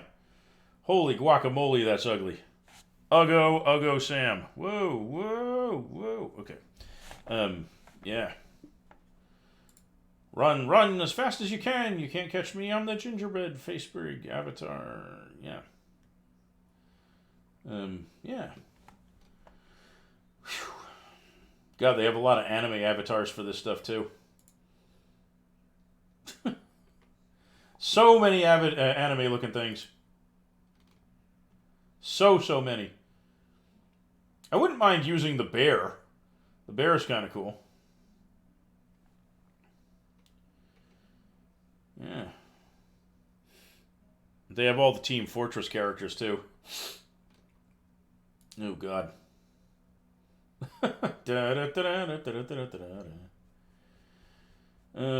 I should probably put together. You know what I should do? I should put together a scene for when I'm not showing an actual web anything, and have that have patriotic symbology like a flag background or something. Um, that might be useful. Since I can't get an actual Uncle Sam outfit. I'm looking. I have two monitors going on, and it's kind of interesting to me. But as I am looking off to the side where the other monitor is, the avatar is actually looking in the correct direction to indicate that I'm looking at that. So that's kind of cool, and I didn't even have to voluntarily have it flip the camera for that. Yeah, here's Uncle Sam again. Boy, he looks pissed.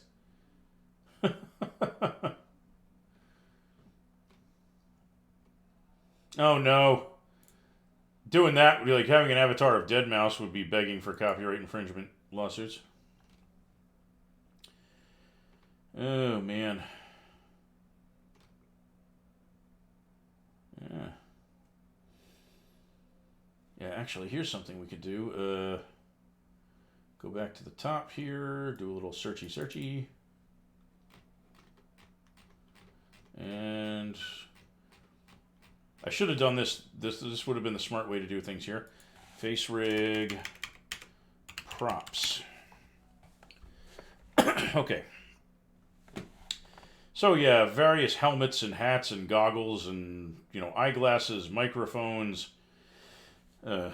earrings, nose rings, all kinds of stuff. Microphones, desks, podiums, tons of stuff you can stick on your avatar in this.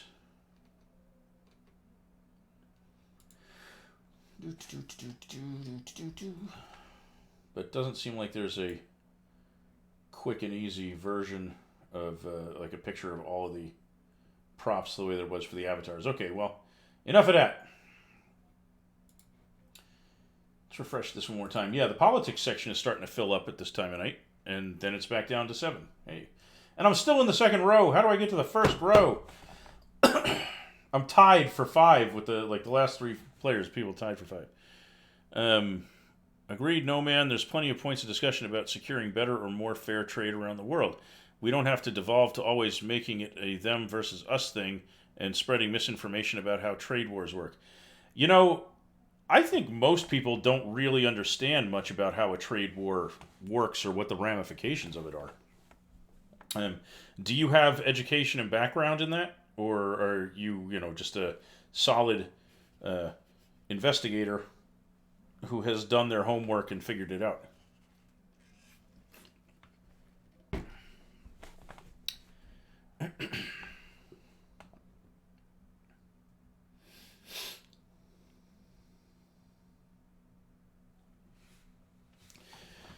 It kind of makes me wonder if I had titled this stream "Trump Sucks, Fight Me," and instead of "Hey, this is my first stream," I wonder if that would have had more people showing up. What do you think? Trump sucks, fight me, or more neutral titles? I mean, as an April Fool's gag, I could probably use one of the political avatars and just go on like a tirade about things like my favorite apple pie recipe or something.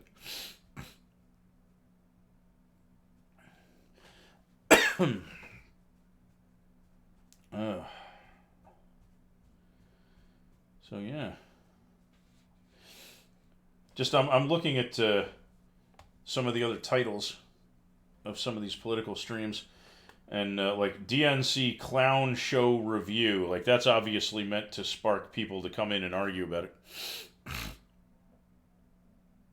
And that's true, no man. That's probably exactly what would have happened.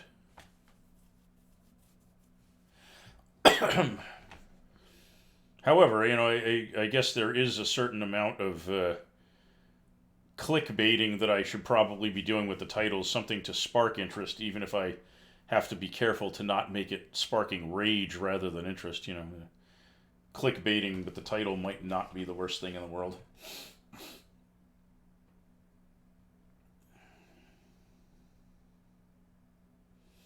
So we'll see. So actual leftism podcast. Interesting. Yeah. Just a born political and finance data analytics nerd. That is a very specific subject to have as a fascination point in your life. That's pretty cool. That is pretty cool. So here's a question for you. What do you think I'm doing right and wrong with this stream? Like, where is it good and where does it need improvement as far as you can tell? I mean, I know this is only the first stream, but what would you like to see done better, different, other, you know, what are your thoughts and feedback here? I want to make this as good a stream for the viewers as possible. Coffee FaceTime.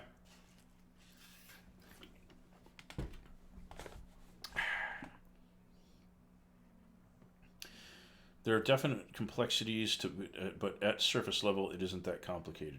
I agree with that, Lollipop Service. I agree with that. Not everything has to require a doctorate to understand. And I think one of the key things is finding information about stuff that's expressed in a way that is, easily grasped. Probably going to wrap up in just a little while. I'm starting to run out of voice here because I'm doing most of the talking tonight. Whereas on my regular stream, which is under a different channel, I usually have my participants doing a lot of the talking because they're all gaming with me on a Discord server. And it's been pretty much all me doing the vocal aspect of this tonight, so I'm going to end up with a bit of a sore throat if I try to push it too far. I like that even though I think I've got a good feel for where you stand, that you aren't pushing that agenda in an off-putting way. That is something I am trying... Thank you for saying so. That is something I'm trying very hard to avoid because I have spent a lot of my time pushing things in a really hard-line way. I used to write for Yahoo News as an op-ed writer. And discussion over lecture, yeah, I'm with you on that. And when I was writing for Yahoo News, the first couple articles I turned into the editorial staff there were pretty much straight reporting, and they sent me an email and declined all my articles. And they said, I think you misunderstand what we're asking for here. And I said, what's wrong? And they said, we're looking for more opinion pieces. We want you to start conversations, piss people off, was basically what they said. And they trained me very well on how to do that. I actually hold the distinction of being the first Yahoo Contributor Network op-ed writer for Yahoo News to produce an article that was so controversial that they had to pull it down off of the site. And that was 2012, I think. So they asked me to do a series on religious belief in America today at the meeting, in 2012. And I interviewed a bunch of different people, a very prominent rabbi from Washington, D.C., the head of the Council on American Islamic Relations. I wanted to get some Christianity in there, and just because I guess I'm a masochist, I interviewed one of the top guys at the Westboro Baptist Church. They're the crazy people who picket soldiers' funerals and such. And in order to balance that with something a little less insane, I tried to get an interview with Cardinal Dolan of the New York Archdiocese of the Catholic Church, figuring, that's somebody with some clout who would probably not sound like an insane person, as a good counter to the WBC guys. And when they found out that I was an atheist, they suddenly withdrew their interest in talking to me. So I did a little digging on him, and I discovered that Dolan was paying off child molesting priests $20,000 a pop to disappear quietly before the police caught them. So I wrote an article blasting him for that. And the first version of it was, I just wrote it in pure anger, and it was called something like, "Thanks for not letting me interview you, you pedo-protecting jerk," which, obviously they were going to reject. But I rewrote the article, and I called it "The Catholic Church is Dangerous and should be disbanded and reformed." And my premise was, if it were any other organization than a religious institution that had such a systemic problem with child rape, that the only acceptable solution would be to take it apart and reform it with better controls. And that's probably what it would take to fix this problem with the Catholic Church, because, they were not actively doing anything to fix it, and in fact were protecting the offenders. And that article got 155,000 reads in the first 93 minutes before it got such a wave of hate mail from Catholics that they took it down off the site. Because, forget suggesting, oh my gosh, the church actually has a problem with pedophiles. No, I'm the asshat for suggesting that maybe, just maybe, your organization is so broken that it protects pedophiles as a signal that you need to probably restructure the whole thing from the ground up. Makes me the jerk. But so that was. I'm the first person to have written something that pissed off a group so much that they complained enough to get the article pulled down from Yahoo News. That's one of my marks of distinction there. So I'm very well aware of just how divisive and anger-generating, politically themed op-ed can be. And I'm trying very hard to make this a bit more calm than the the stuff I was doing for Yahoo News. Because that was all meant to be, provocative and everything. They had me doing a lot of work during the 2012 presidential election season, and that almost wrote itself, a lot of that work. I blasted Rick Santorum pretty hard when he was using his daughter for political capital because she's sick and she has a condition called trisomy 18. And he was playing the sympathy card for her to try and get political points, and I found that pretty despicable, especially since he was taking a vacation from a session in which he voted against improvements to American citizens' health care to go spend time with his kids, saying, oh, she's so sick and whatever. And I wrote an article about that, saying it's really ironic that you would, try to use that for currying political favor when your kid gets the best health care the American government can provide for it at no cost to you, while you're voting against health care of equal oomph, for the entire American public as a whole. You rotten such and such. And yeah, that one that was one of my most popular articles ever. Actually, people got really mad at Santorum for that. Honestly, value add. If there were a handful of topics that you had spent a little bit of time researching and could help people who maybe haven't heard the time to understand it, maybe more of a theme or presentation style approach. I'm sure it will be more intense when there are more people with varying opinions, but it's kind of nice sometimes to be with people who can at least agree on basic principles enough to have a little bit of actual discussion. I agree with all of that. The one challenge I see there is the presentation style approach, because my personal opinion is that Twitch streams are at their best when they are at their most interactive. And I don't want to be seen as somebody that's just going to lecture the audience and talk at them rather than converse with them. You know what I mean? So I would have to kind of ride a fine line there to be able to give a presentation and make it as interactive as possible. Maybe stop very regularly and ask people for their feedback or their opinions or their thoughts on the subject. There has to be a way to do that. I just would have to be careful to not let myself fall into an old habit of pontificating for a long period of time and killing the interactivity of things. You know what I mean? And Lollipoposaurus, yeah, the bigger the crowd gets, the more likely it becomes that people who are drastically opposed to anything I have to say will appear.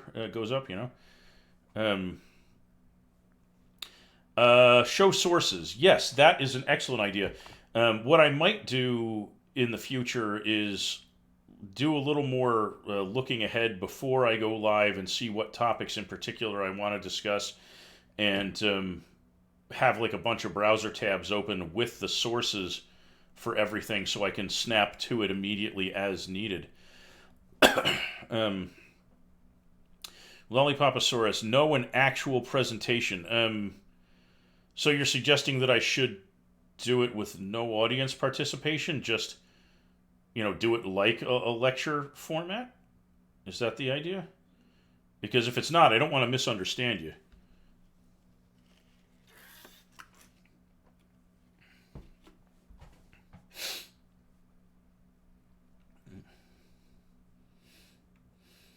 Every time I swivel my chair, the angle of my avatar is changing. It's kind of funny. I have to keep adjusting the angle of the camera to compensate for the angle I'm sitting at.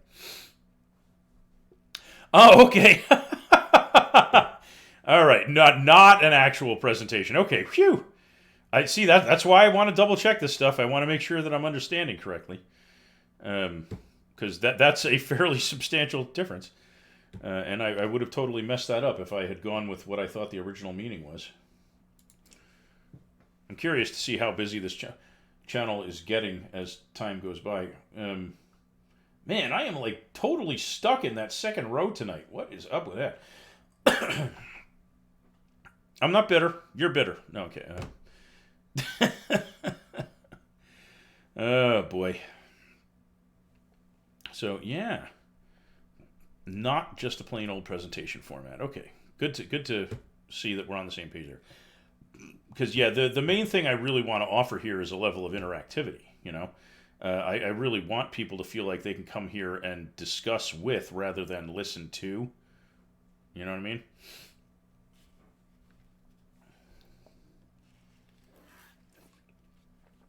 Coffee face.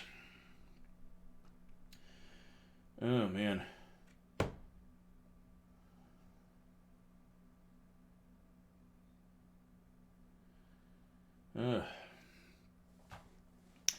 Have you considered streaming during live events like debates? Yes, I have considered it. Just this is my first night ever doing this. I would have to talk to Twitch support about like whether or not it's okay to have an actual like broadcast of something like that open on stream. That's probably a hellish copyright violation. But I could probably have one open on my computer that's visible to me and have other people watching, when they're on their own and we can just talk about what we see. Maybe that's a way to do it. That gives you something to get a lot of fragment on and not have to be talking the whole time. True. So maybe just a couple of bullet points on Yang's UBI to give people some context, a framework to add to conversation. Yes, I can talk about that for, way too long. That's fine. Live streaming during an event is a good idea. Yes, I agree. I think that's probably a really great plan. I should probably look into doing that every chance I get, honestly. I'm looking forward to the upcoming debate in December. That would probably be a spectacular one to stream during. In theory, I am a homebound disabled person. I rarely leave the house, so I could probably... I could probably keep the the impeachment hearing going all day in a window that I could watch and just broadcast and offer commentary and feedback on what I'm seeing and, offer explanations of political stuff that maybe the coverage is going over fast because they have to keep up with the live broadcast. So I could do something like that possibly.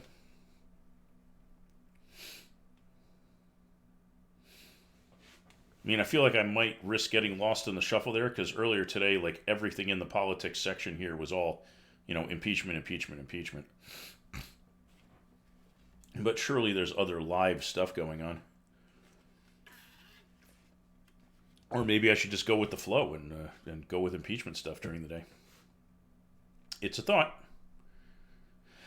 Blah. Ba-da-da-da-da-da. Should think about getting some music in the background or something. I have a nice copyright-free playlist on the chatbot that I use for the other stream. I might do that to get like a sound bed. But I would have to be careful about that in case I ever need to show a video of something to explain it. I don't want to crush the video or have conflicting audio tracks. And let's see. Looking over at the chat. I just realized something that's not working. The chat box widget is not working. That's okay. I will fix that before the next stream, hopefully. There's supposed to be a chat box widget going on the right-hand side here. If it's not working, which does not appear to be, then I need to tweak that and make sure it's got the right stream code. Yeah. Yar.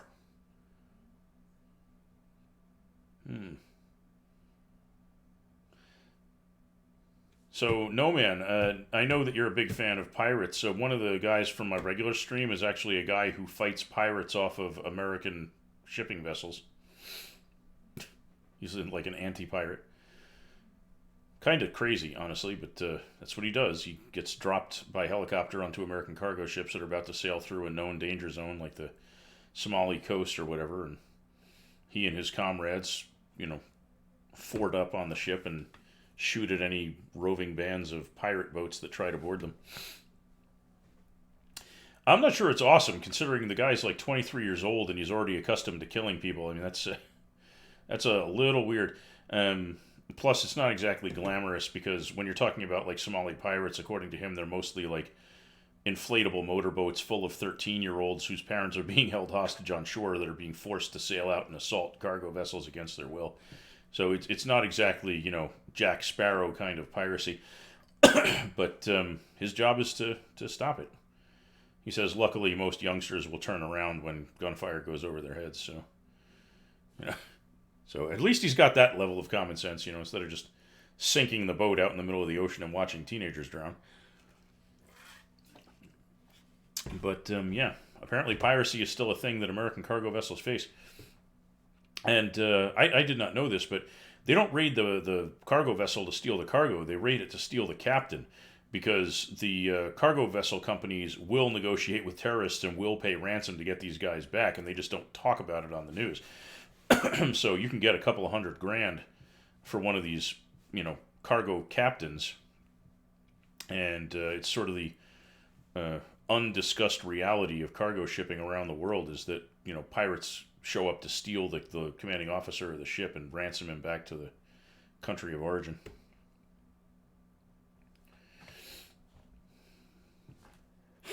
And I guess the main reason there are these guards is, number one, to prevent that from happening, and number two, to prevent the pirates from shooting the rest of the crew after they've secured the captain.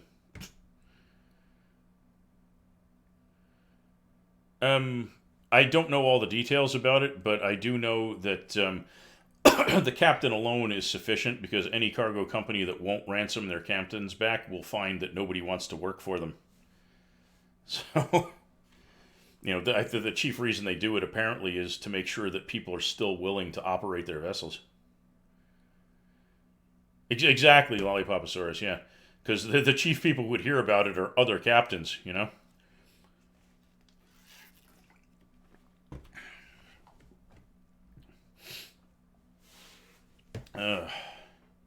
So, all right. How long have we been live? About 2 hours, I think. So, yeah, I really appreciate you both coming by tonight. I don't know if we have any lurkers hanging out, but thank you to those as well. And I am super stoked to have had people come by to check things out on day one. I'll have to think about what kind of schedule to do this on. If you have suggestions on how frequently, what time of day, whatever, I'm definitely interested in hearing that before we sign off. So, how often would you like to have a stream like this be broadcast like on the regular, and what time of day do you think is the best time to do it?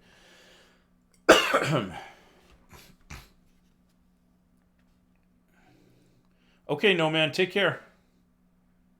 Yes, I actually have tea at the house. I'll probably make some when I'm done here.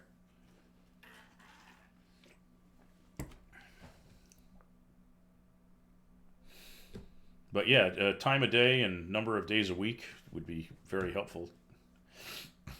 Like, I don't want to overdo it, but I also don't want to be a easily forgettable thing where nobody comes back because they don't know how often it's happening.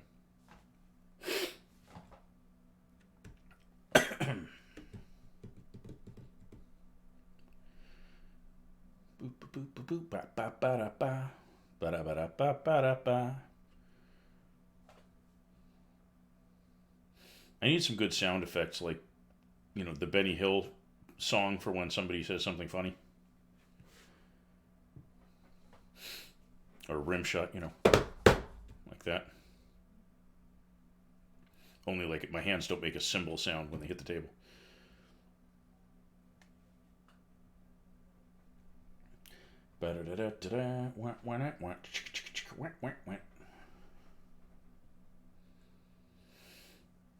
So why don't we switch this to...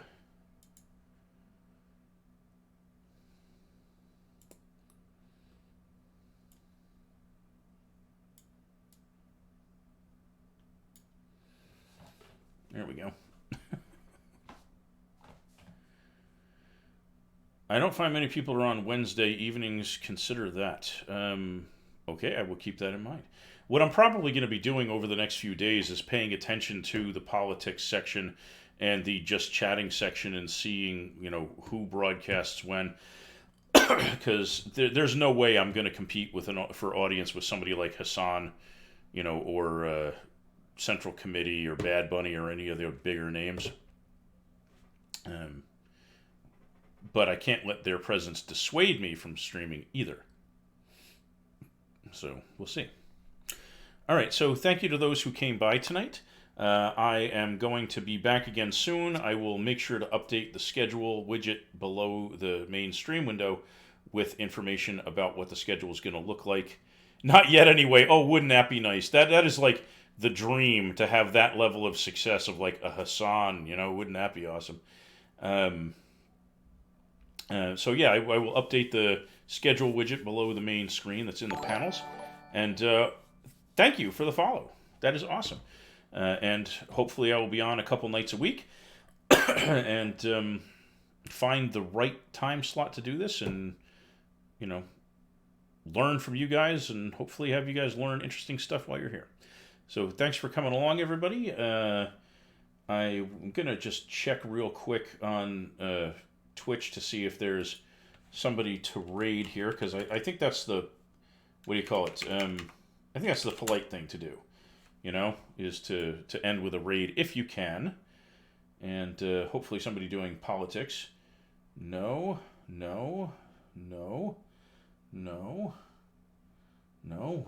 Where's the news? Where is everybody? That's in a language I don't understand. Looks like maybe Korean. So I don't know what that says. I don't know who to rate. All right, let's go back to the politics one. I'll pick somebody from there, and I'll. Who's this? I don't know. All right, we'll try Amy C3. That sounds good. Okay, AMYEC3. All right, hang on a second. Where's the little raid thing? AMYEC3. There we go. Okay, who is Bastiat? Who's that? I am not familiar with that person. But if you tell me it's a good person to send a raid to, I can do that. B-A-S-T Bastiat. Just chatting. Oh, okay. Yep, that looks good. All right. So we'll try Bastiat. Thank you for the suggestion. That's awesome. And I will catch you guys later. Thank you so much.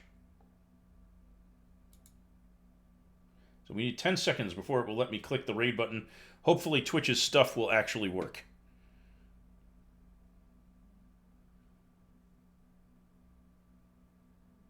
Amish Overlord says he is a shill fossil fuels lawyer, but good guy. I have no idea what that is, but maybe that's from the other channel. All right, here we go. Raid now. Bip.